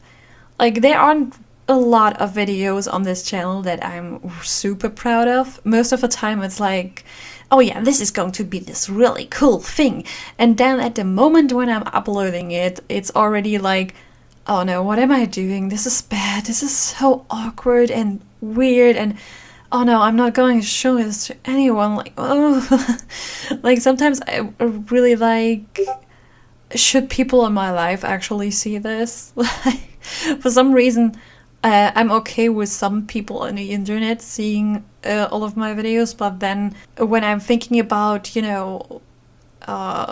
putting the link into this little story thing on WhatsApp where all of my private contacts can see it, I think about some of the people who could see it and then be like, oh no, this is embarrassing, I don't want to show this to them. And so I haven't really shared that many links of my videos with a lot of people in my private life, only those who I feel the most safe with. But this one actually was one of them where I felt like, yeah, this is fun and this is cool, and I really like the energy it has, especially at the beginning.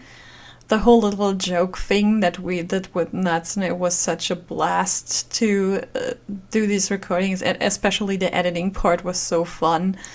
I loved that, and definitely if you haven't seen the making of it already, please go check it out after you watch this or a bit later. I will probably put the link to it somewhere, either in the end card or in the description. Maybe I put a little card in here right now, but I'm not quite sure about this. Yeah, anyways, please go watch it, because I think it should get more views. It should get more attention, because like I said, I'm really, really proud of this. This is basically one of the videos that I'm most proud of currently. And yeah, I think it deserves more love, especially comments, guys. Put comments in. I want to read more comments. I'm addicted to that. And this was the only part last year that was kind of lowing down a little bit. Like, I'm a little bit spoiled by you guys. You always gave me so many comments the last couple of years. I was always, getting a lot of them. For a small channel like me, I was always, at least 5 or 10 comments per video, and that was always like a lot. Some of them have even more, and it was so much fun reading all of them and responding to them and so on. I think for bigger channels that can become very exhausting, and therefore they just stop replying after a specific amount of comments have dropped, because you just can't do that at one point anymore. So I'm always really impressed by people who have like hundreds of comments already on a video and they still reply back to something that you commented on. I'm sometimes really weirded out by where do they take this energy from. But yeah, currently I don't have that many, so you can just, you know, drop a comment with me. Also, what was really fun with this video was, it was the first time where the second time I set up a video for a premiere before, but that was poorly planned. Like, I didn't really advertise that anywhere or anything. I didn't really let people know multiple days in advance. I basically just let them know, I think perhaps a day before that or something. I don't know. And then basically no one showed up when it premiered. But this time, so many people were in the chat. Like, this was so amazing. Thank you so much, guys. And it was so lovely to read your interactions and interact with you. The sad thing was, I planned this out and I had this scheduled, and suddenly I think there was a movie that my friend and I wanted to watch, and ended up this day where I set the premiere ended up being the only day where it was possible for us to go. So I was like, shoot, do I reschedule that now? But it was already quite late to do this, and I felt like rescheduling that in like the last couple of days is not the best move. So I just left it there and said, okay, I just be here for 20 or 30 minutes and then I need to leave. I was kind of hoping that it is like, you know, when you have a live stream, the chat is always visible afterwards. And of course, it's not the case with a premiere. After that, it just shows up as a normal kind of video. But I was hoping that me, as the person who set up the premiere, were still able to find all of the things that were in the chat, like that there would be some kind of a save of that I could find on my channel page. But no, sadly not. So all of the stuff that was going on in the chat after I left, I'm not able to recall that in any kind of way. I have no clue what was going on, which is really kind of sad. So the next time I set up a premiere, I really want to make sure that I can stay there for the rest of the time, because that was so much fun, guys. I want to do this again, but the next time full time. And I hope that a lot of you will show up again there, because yeah, it's just I really loved the energy of this. It was so much fun. But yeah, anyways, if you again, if you haven't seen it, please go watch it to the end, and also give me a little comment. That would be super duper nice. I love reading comments. So anyways, I don't really know why this happened last year. That last year was a bit lower on comments, but I think oh yeah, right, I need to move my mouse again. How often will I say this? We might need to put in a counter here. But I guess just it was just a year with where a lot was going on for a lot of people, so not everyone always took the time to put in comments. Super special thanks, of course, at this point to two of my viewers, Nicole Bange and Kirito.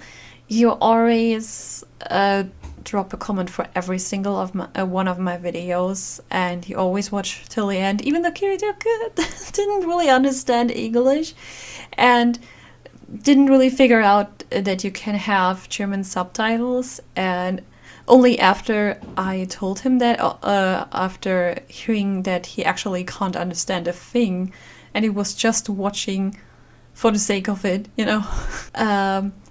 After I told him that this is possible and that I figured that out currently, how this works, he now is capable of understanding what I'm saying.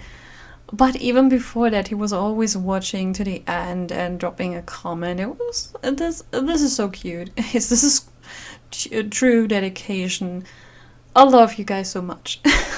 So yeah, again, I think this video should become a bit more successful. Let me do a quick little check. What was the next thing? Go to my channel.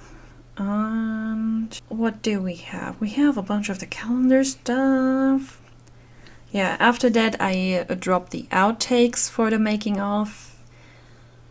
And we are still not near entering the second part of the making of. But we will get to that when I talk about the future. Okay, just hang in there for a sec. Then there was another draw of me where I showed you the banner commission for Ashburn. Then there was a cozy draw of me. I did exactly one cozy draw of me. And then I did something that was, kind of like a draw of me, but unscripted and very long. Because I tried to save time. And I thought if I go unscripted, I save the time of writing the script. But if I would have just taken the time to write a script like one day, and the script would have been very undefined and not really good, but what would have come out would have been so much better than the rambling little mess that I actually produced there. This was kind of embarrassing, I think. And it did cause me more work afterwards because I had so many things that I needed to cut out and to redefine in the whole audio pod. Like, it took me a whole week solely for editing the audio. And this is bad. Like, I still had to do a little bit of the visual stuff. I wanted to bring him some visual interest so it is at least a little bit better and a little bit more entertaining, because I wasn't going for the cozy vibe here, I was going for the fun vibe and energetic vibe, and I kind of didn't really pull it off the entire time. I think the beginning is kind of okay, but somewhere in the middle it's kind of loses a little bit, so I don't know. Not my best one, definitely. And then there was, let's see, I guess there was a whole month between that and the other one, and the next one was just a speed paint of a new shop design that I made for Spreadshop. Also, I think I made like 1 or 2 more sales on Spreadshop. Though I can't really remember when was the time when... Simo, in case you're watching this, did you buy the shirt last year or pre-last year? I can't remember. It's all getting mushy again. But thank you so much, by the way. This was such a wonderful surprise when you suddenly stood up in the middle of your live stream and just showed everyone the shirt that you just got, and I was like, what? Like, I had no clue that you bought one, and it was such a nice surprise. That really made my day. Really, like, truly. By the way, guys, I will put a link in the description. Check out my Spreadshop, please. I will try to put in a bit more of these kind of advertisements into my videos, but only if it fits. Like, if I feel like it doesn't really fit into the vibe, like the video before this, where we had a very serious tone, I just thought, this is not going to fit here. This is just missing a point. I will not put it in. But for most of the time, I would try to remember people more often about the fact that I do have, in fact, a Spreadshop. Because, you know, just not every one of your subscribers will watch all of your videos. Some of them will just watch a portion. So it's kind of important to always remind them of your stuff. That you have something to sell. But yeah. And then we entered the advent calendar time. And I don't know, let me just think about it. Yeah, I think that was in that time zone where I thought I would be soon back to just working once per week. So I kind of thought I can do it this way. Like, I didn't want to go with shorts anymore. I don't really like short form content that much, and I don't enjoy working with it so much. I wanted to make just normal kind of videos, just trying to don't make all of them too long. I didn't succeed with that with the first like 2 or 3 videos or 4, I don't know. Some of them became like 30 minutes, and yeah, I was just still trying to figure out how to go about this format, how exactly I will produce them. I then figured out a good system that actually worked and made me capable of producing more stuff at once, but still I was falling back quite quickly because then it turned out I did need to do more I need to go back to my part-time job. I'm not quite sure if it was around that time or if I was already in part-time. I don't know, but for some reason I first thought, this is okay, I can do that. And then suddenly I had prepared 5 videos, and then I was realizing, oh, I'm running out of time. I have prepped 5 videos for scheduling on YouTube, but December is getting closer. November is going to an end, and I still haven't done the other things, and I knew that December the 6th should have been a longer video and a more special kind of video that takes me a bit longer to produce at least. And that was kind of frustrating. But hey, I did it. I was really super duper late with the last video that just dropped at the beginning of this year, like, you know. But I'm proud of myself that I actually went through with this, but I'm also really happy that it's over. And I definitely want to do it again this year, but I will go about this a little bit different. I think I will take in less suggestions, not all 24. I will again leave a little bit of room for something for the 6th and something for the 24th. In case I come up with something myself, perhaps for that. And I might take in like perhaps 10 suggestions of people, and I'm going to stretch out every single one of these prompts throughout multiple doors, so I can record the footage of one project as a whole, but just take portions of the footage for the first door and for the next door and for the other door. This way editing one video is going to be much quicker because I don't need to go to the end, and I already have footage from multiple videos. I think this will just go so much faster. And also I have less artworks to do as a whole, so I guess it will be a better approach for that. Of course, then I need to come up with something else to open the doors, because I don't really, I can't really open a new calendar door every single time, because sometimes the prompt needs to be stretched out longer. So perhaps I will just do a little bit of a box where I pull out the suggestions. I don't know. We'll see about that, how I will go about that next time, what I will come up with. But yeah, that was definitely a lot of fun. I had fun doing this, and I think I became a little bit more confident in speaking without a script, so I can do things like this a bit more often. Of course, I'm still preferring to have a script for some of my videos, because some of the kind of videos I'm doing, they need that. They need this sort of guidance for me, because otherwise I just end up all over the place. But yeah, I think I'm getting better. I'm also not saying that much anymore. I'm still saying it, but not as much anymore. Obviously, some of the noises that I'm sometimes doing are still pretty annoying, and I need to work on that. But yeah, I'm still working on improving my voice and my voice acting and stuff like that.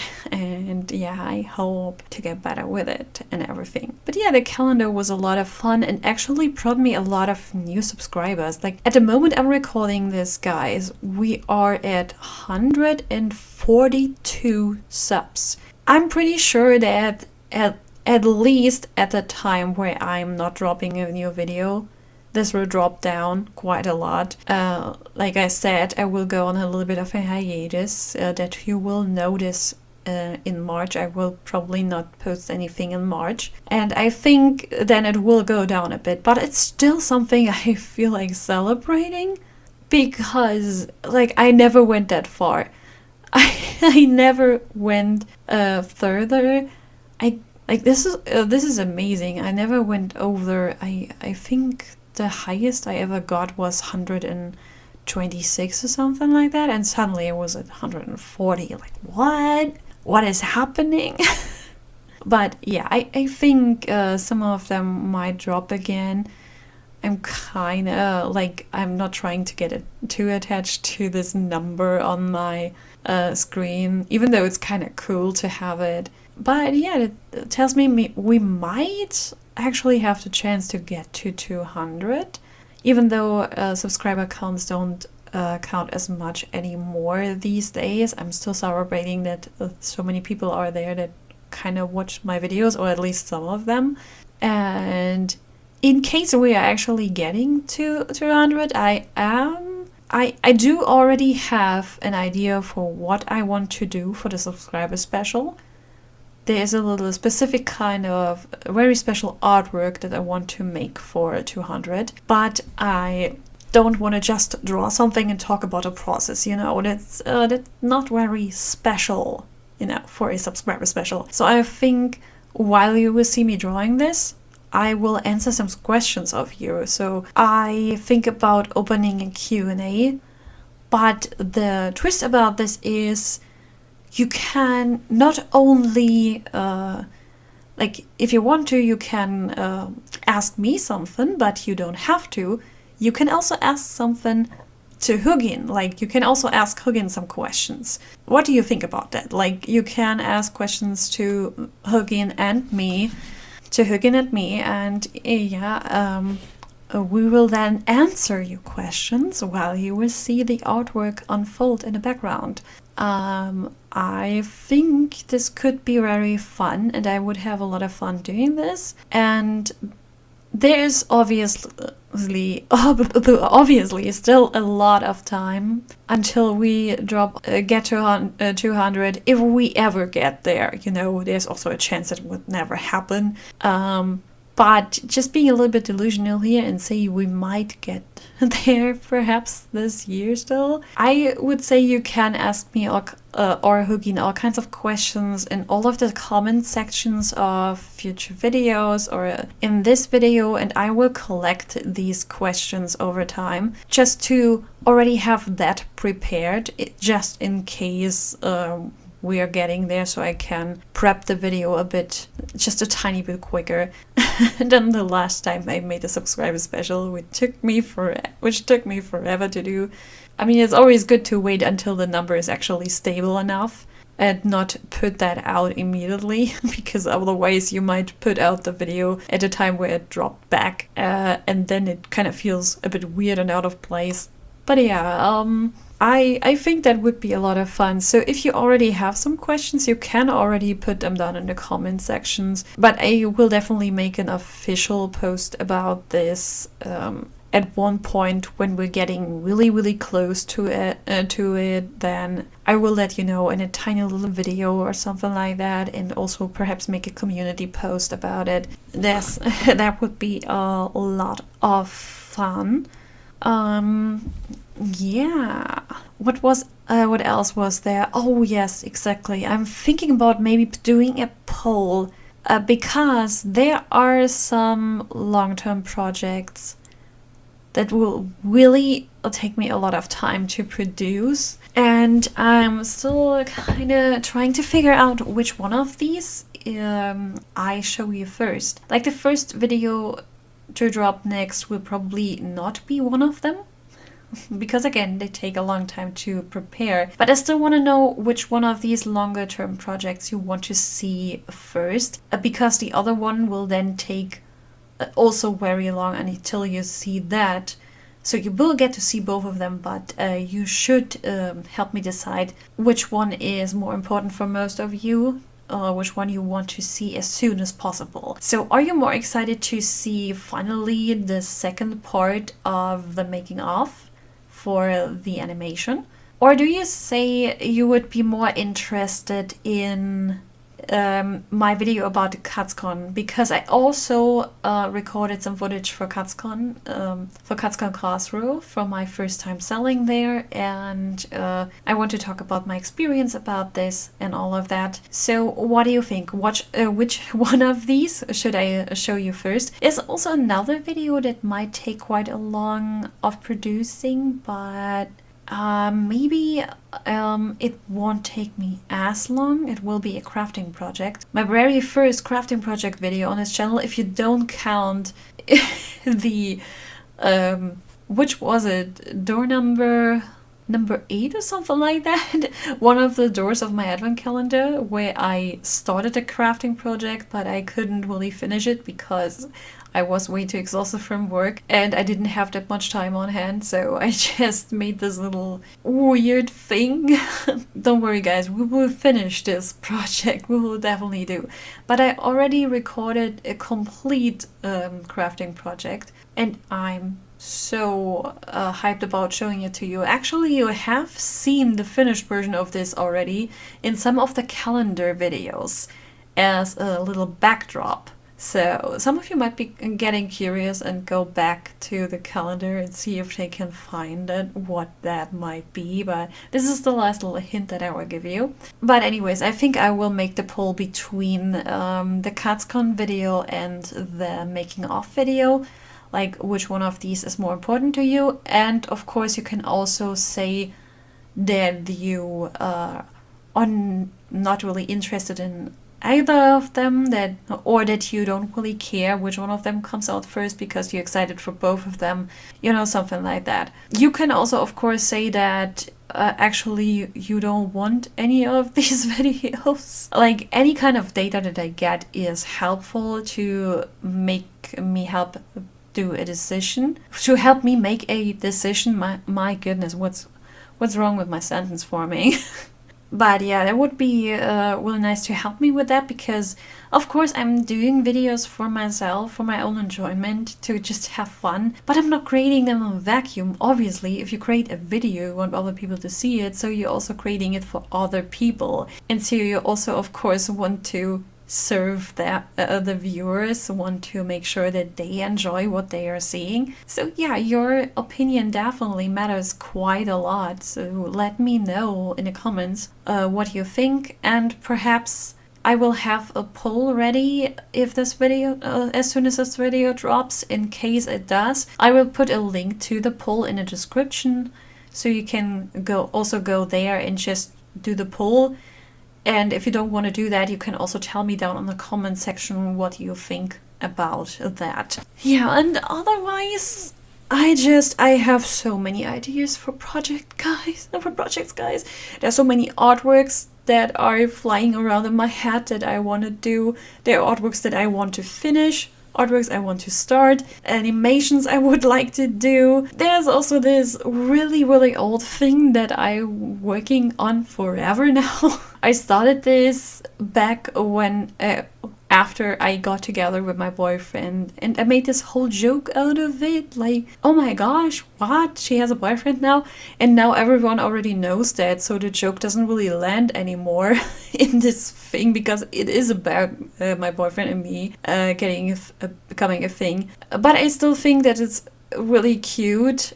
The recording is of course very old. I didn't use a little self-made sound booth for that, so I was just recording this in my old room back then, so the audio quality might be a bit less good. I can't really recall, I need to listen back to that. And yeah, but I was starting this tiny little storytime animation, and first I was really ambitious about it, and I once in a while dropped some hints about that about that little cartoon. and then I need to shove it back to the side because other things got in the way that I felt like I need to do them first. And then I went back to it, and then I dropped it back to the side again. And it's been so long since I wanted to post this, and it's about time getting it done finally. Perhaps I will make it this year, but I'm not sure about it because, again, there's so many other things that I want to do and that I feel so excited for all of these shiny new ideas. Oh. What, going back to the old stuff? Nah. It's a curse. Like, constantly getting new ideas while you're already having so many it can be really overwhelming sometimes, especially if you're in this time zone where you don't allow yourself to do any of that creative stuff because you need to rest your body a bit. Yeah, I definitely don't want to make the same mistake I already made, like back when my hand had this little tendonitis thing going on. When I came back to drawing, I then started out being a little bit more careful and not drawing so much at once, like jumping back completely into art, in this intense way.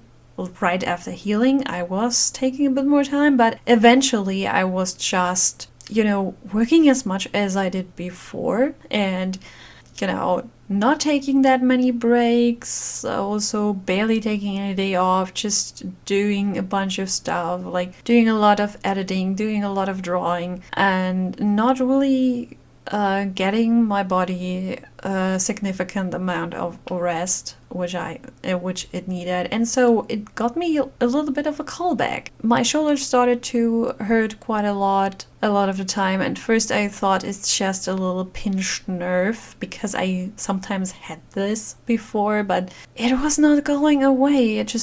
It felt like it was gone, but then it was there again a couple of days later, a couple of weeks later, and then it was always the feeling that it was still there, but I couldn't always feel it, and yeah, it was super annoying to me. But yeah, I started to realize I did the same mistake as before. I just did too much, and I decided this time I will pay more attention to that. Not just, going a bit more slowly on things for a while and then doing a full 180 and just doing the same kind of mistakes of not taking enough breaks and all of that. This time I will also once in a while take a day off from creating anything, and when I create something, make more breaks. When I'm in the zone, then I just, I will use that, but I will use that flow and that energy. But after that, at least after that, I will take a break. And if I drew very long because I was in a zone, I will take a longer break, perhaps for an entire day. And I will not try to stress out about things. Also, my plan for commissions this year is I will still take some once in a while, but I won't heavily promote them this time. I might go back to promoting them next year, but this year I want to focus on more other long-term projects that are supposed to make me money later on when they are finished, because now I have the privilege to just do this because I have the money of my part-time job backing me up. Basically, I don't need to worry for money every single day and for oh no, I need to make more commissions or something like this. I need to get more commissions in order to pay the bills. I don't need to worry about that, so I can focus on my long-term projects, term projects a bit. But again, it doesn't mean that I wouldn't take any commissions. It's just that I'm not heavily promoting them or anything. If someone asks me, then I might say yes if it's something that I'm really into, that I really feel like I'm having a lot of fun doing that. I will do that. And yeah, but there will be the condition that there are no deadlines, because currently I'm really not in a position to deliver any thing on a deadline. Not even if you say something like, oh, the deadline is like a year or so, I still get nervous hearing that because I'm a slow artist and I have all of these other tasks now I have so much stuff to do, and sometimes I come back home from work and feel still pretty energized and capable of doing a lot of things still before I go to sleep. But there are also these days where I'm so physically exhausted that I feel like not moving any muscle anymore. I don't even feel like cooking on these days, and I love cooking. And where I just want to sit down and perhaps watch a video on YouTube or maybe play a game and not thinking about the pressure of time at my shoulder. So yeah, I will go a little bit more lighthearted on myself when it comes to that and not accept anything with a deadline on it. Sad to say this, but yeah, some of you might need to wait for quite a significant long time, because I'm still, even when I come back from resting my shoulder, it still needs to rest a little bit after this probably. And I also not planning to come back to making art as excessively anymore, because I don't want to lose my physical ability to draw at one point, which has happened to some people already. I at least hear that there were some people who once were able to draw and now can't do that anymore because they damaged their body too much. They got too much injured. And I know of one person I found on YouTube who was giving some advice on how to prevent certain things and stuff. And she, because she went too hardcore, needed to take a break from drawing for 2 years. 2 full years of not drawing. That would basically kill me. Like, oh my gosh. Like, I love drawing so much. Is one of my favorite activities at all. Even at the times when I'm hating it. Like, sometimes there are times when you have this ugly stage and nothing is really working out. Or you get really nervous about something, perhaps not working the way you want to. But even then, I kind of also enjoy it, because it's something I really love and I'm really passionate about. And not being able to do this anymore, just stopping this for 2 years fully would already be like absolute hell for me. I don't want this to happen to me. And yeah, it happened to this person, and she was actually working her dream job. I don't really have the dream of working in the industry as an artist, but she apparently did really like what she was doing. I don't really know what it was. I guess it has something to do with comic creation, because she draws comics on YouTube. But yeah, anyways, she lost that position. She lost that job because she was ill for too long. She couldn't work anymore, so she lost that job. And it's just so sad. And again, this is the thing that I would like to make a living off at one point, like completely, so I can just stay at home and make more art. And yeah, so I don't want this to happen to me, so I want to pay more attention to the needs of my body. And there are some people out there who can draw without getting injured at all. Like, I have a friend that is that blessed. She can just work and produce multiple artworks in one day. Really incredible stuff.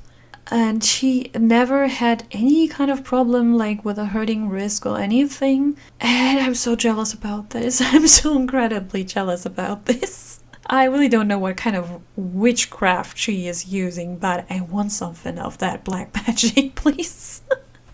Jessie, if you hear that, please give me something of that.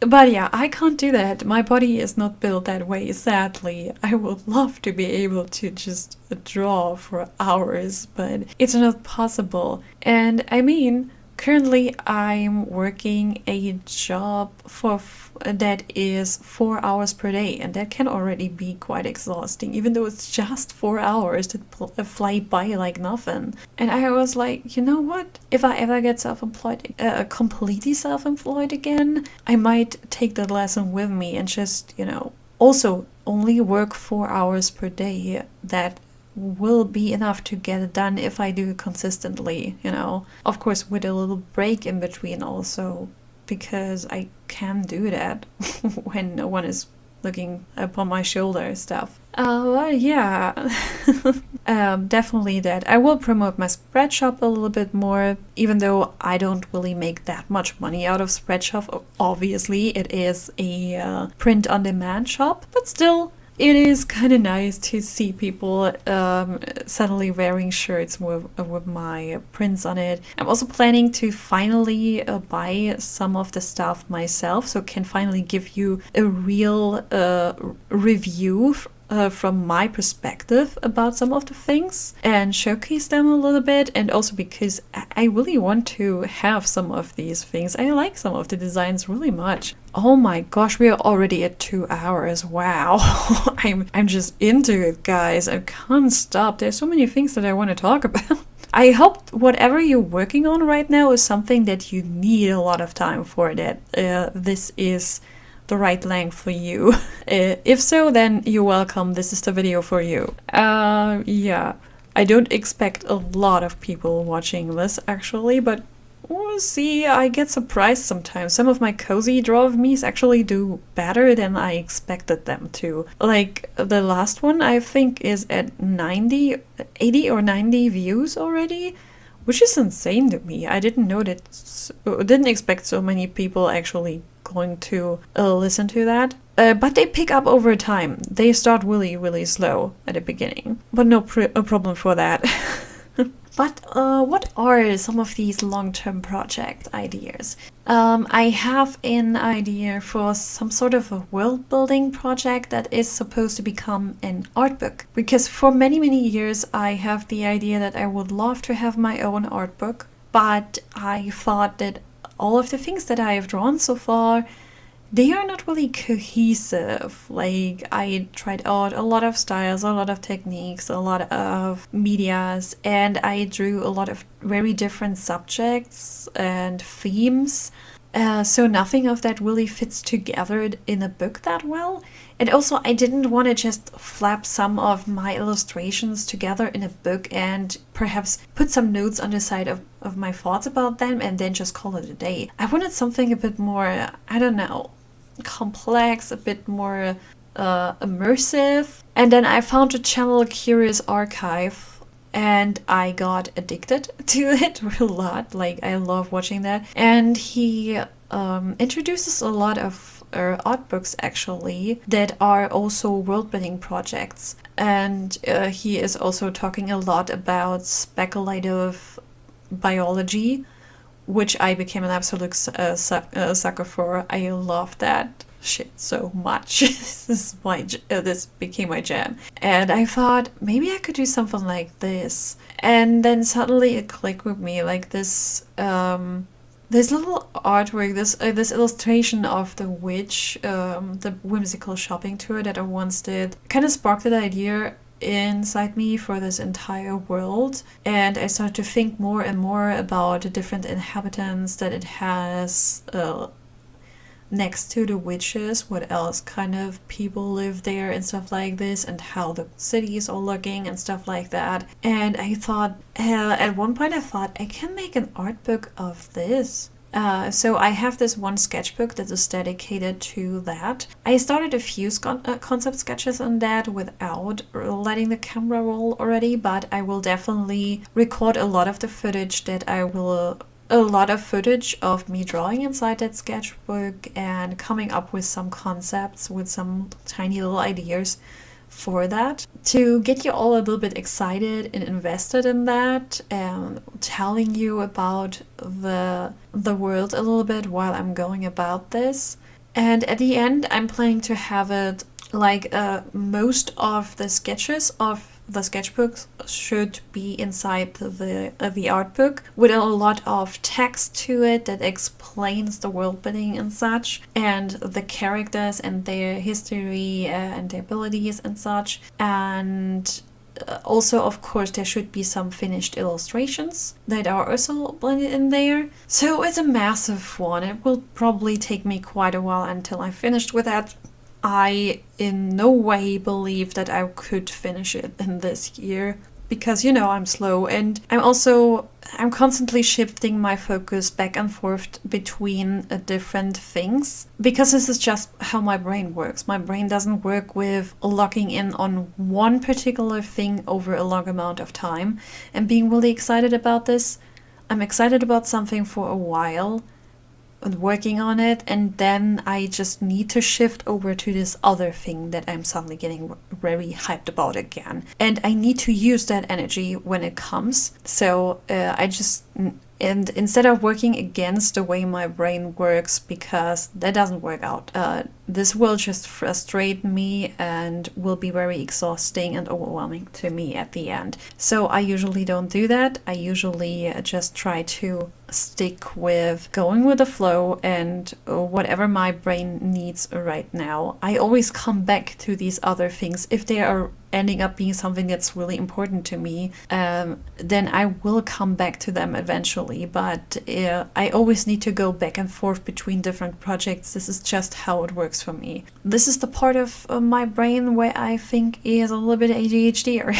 But yeah, I can get really focused on one thing, but I can't do it over longer periods of time. I just need some change, the feeling of novelty needs to be there in some kind of way, you know. So I can't say for sure when this will ever be a thing, but I would like to get more things done for that this year. Of course, if I get accepted into CutsCon, then I still have to do a lot of prep stuff. I already thinking about how to make my setup a bit better and a bit more practical, but also keeping it really cool looking and whimsical, but at the same time being actually useful in order to sell things.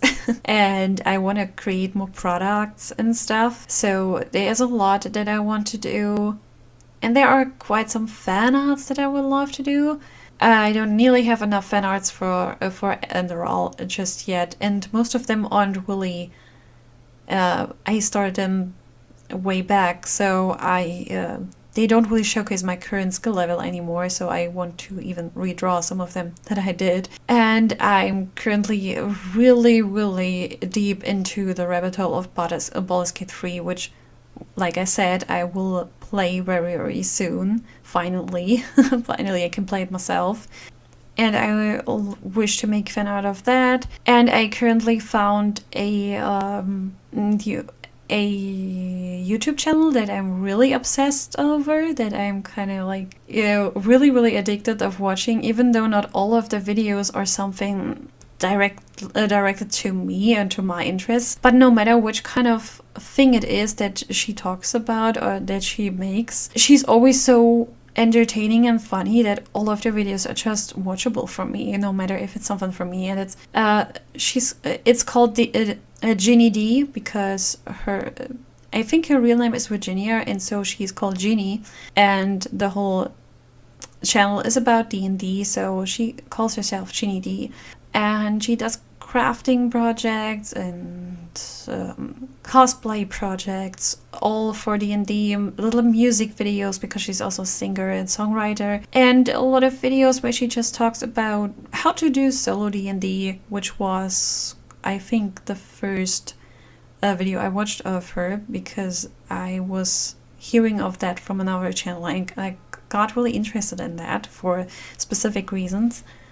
I won't get into that for now, because we're already having a really long video in our hands here. But yeah, I just became very addicted to her, and there are some fan arts I would love to make of some of her characters that she embodies with her cosplays. I just love that so much. I love her little theater kid energy and her bubbly personality. And yeah, I just want to contribute to that a bit. I already have something in mind that I want to draw, and perhaps also make an animation, a teeny tiny one. So there's a lot of stuff that I would love to do. Will I be able to do all of that in 1 year? Probably not. But I will try to stuff as much as I can in 1 year, but still I need to remember that I promised my body to go a bit more slow in the future and take a bit more care of it, take more breaks, take more days off, and not drawing the entire time, every single second of my free time. I should definitely not do that. So yeah, we'll see how much I can get done. But yeah, if I get accepted to CatsCon, I of course need to make a lot of room for that, to work on that stuff. If I don't get accepted to that, I have more time to work on the art book stuff. But if not, if I get accepted to CatsCon, I will focus mainly on getting stuff for CatsCon done. And then after CatsCon is done, like, you know, at the middle of September or something, I will try to shift my focus more onto the art book. I hope that when I mean, currently my special interest is waving down a little bit on Baldur's Gate 3. I'm not as addicted anymore currently. I can also think of other things currently and on other projects and concentrate on other things than that. But it might shift again when I start playing the game. So for the first couple of weeks or months of playing it, I might be so addicted about this that my brain would not allow me to focus on anything else, so all I could do perhaps would be fan art and playing the game, and also watching a bunch of videos about it and stuff like that, going down the rabbit hole again until my brain is satisfied enough and I can finally let loose of this again and go back enjoying this piece of media like every normal person does. This is just a thing that once in a while happens with things that I'm getting really excited about. And yeah, the problem with me is that my special interests are usually some pieces of media, and then I can't really go work on my piece of media because it's not that specific thing that I love so much. And that is like, that really sucks. But I learned that eventually these go away.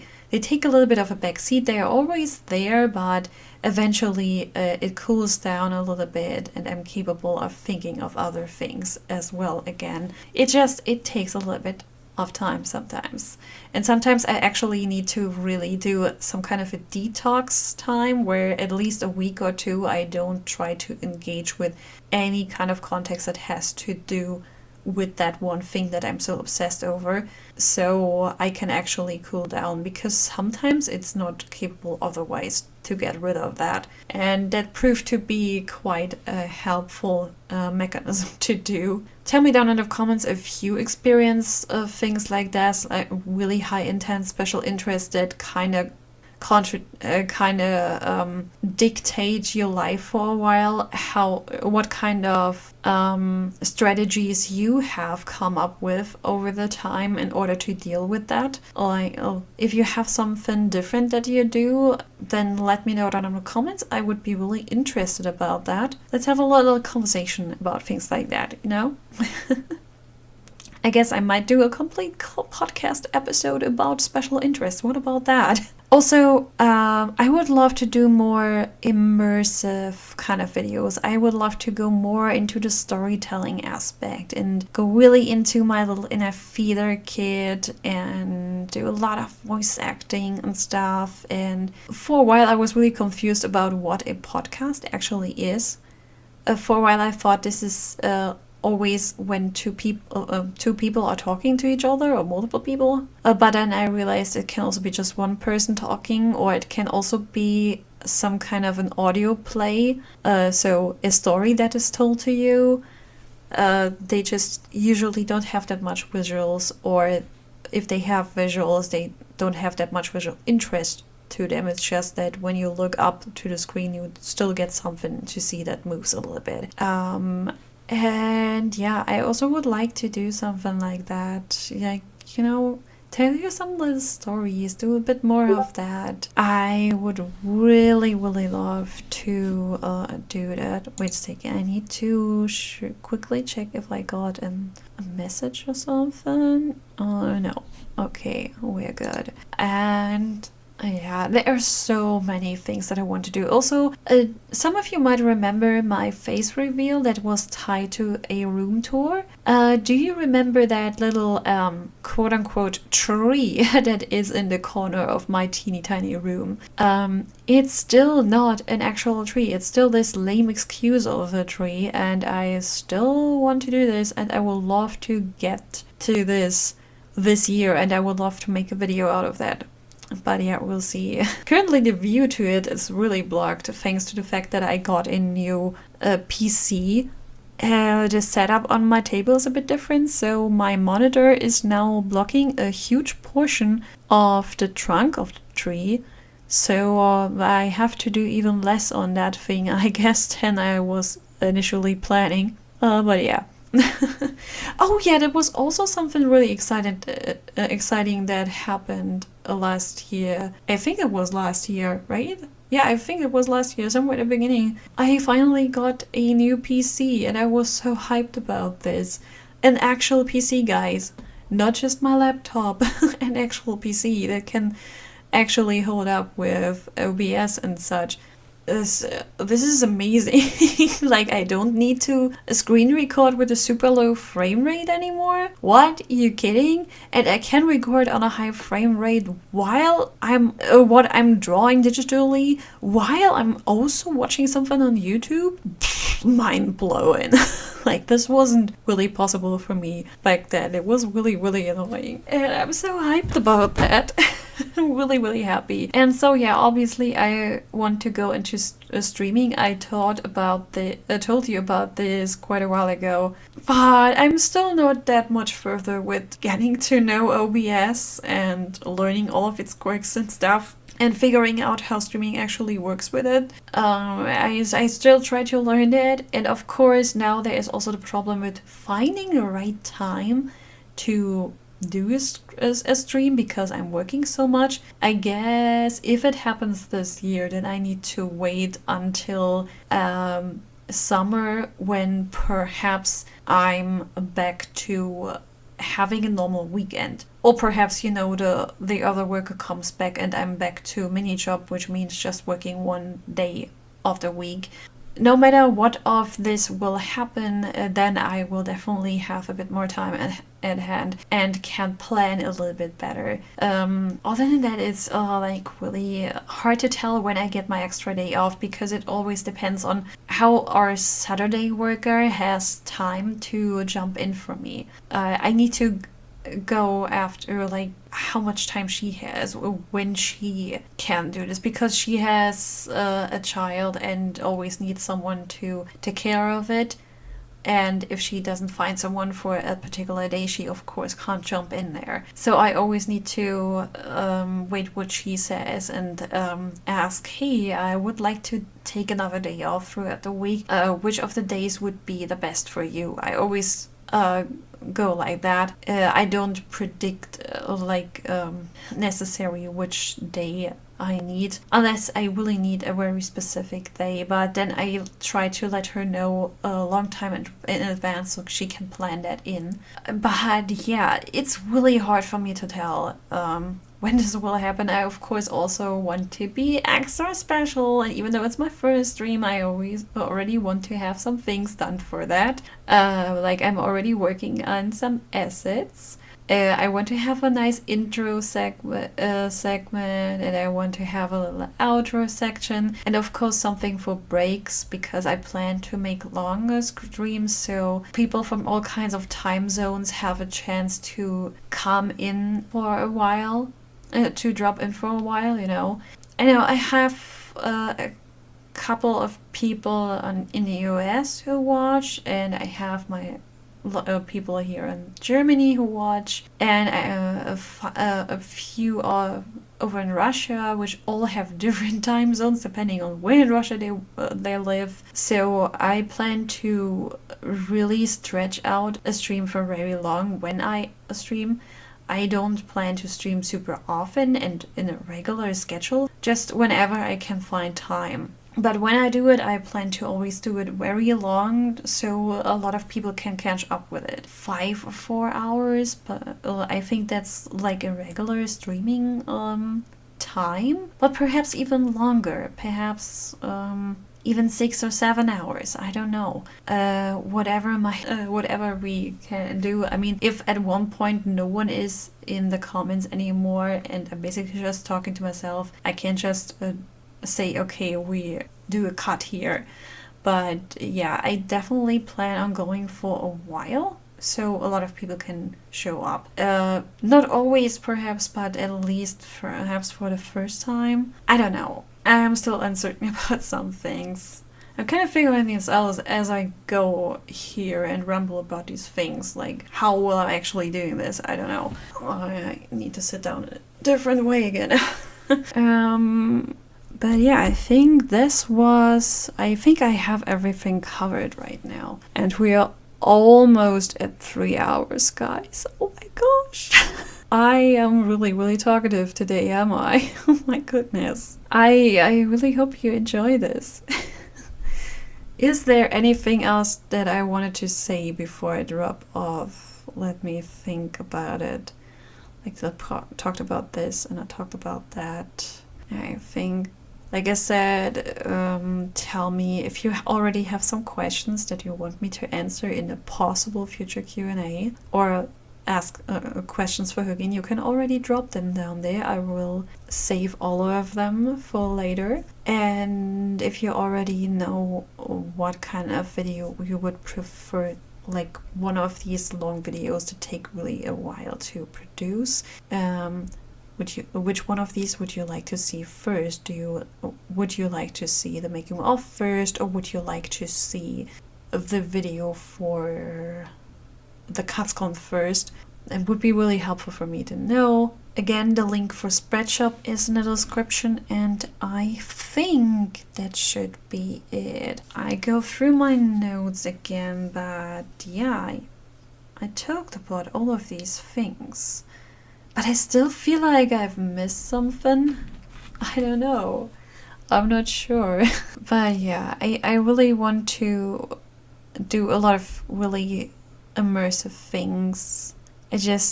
I want my videos also to be a piece of art. Like, I want to have a piece of art inside a piece of art. Like, I'm creating art, but also the video that shows that is a piece of art itself. I really want to go all out and create really a lot of stuff. I want to focus more on YouTube for this particular year as my main platform. I will have a little bit of focus on Instagram. I'm not sure if I will ever drop a new video on TikTok, perhaps once in a while, but I don't really like the platform that much, and I don't have that much fun making videos for it. I just occasionally once in a while drop something there, but then I'm going off for a really, really long time. I have really long hiatuses for that, and I don't really care that much. And I also don't want to split my focus too much for the beginning. So currently, for this year, I want to focus more on getting myself known a bit more online, and I want to turn my focus mainly to YouTube, put all of my free time energy that I have into that, or most of it at least. Again, I will also take some days where I just rest and allow myself to play games, or just sit down and read a book or watch something, you know, because once in a while I need that.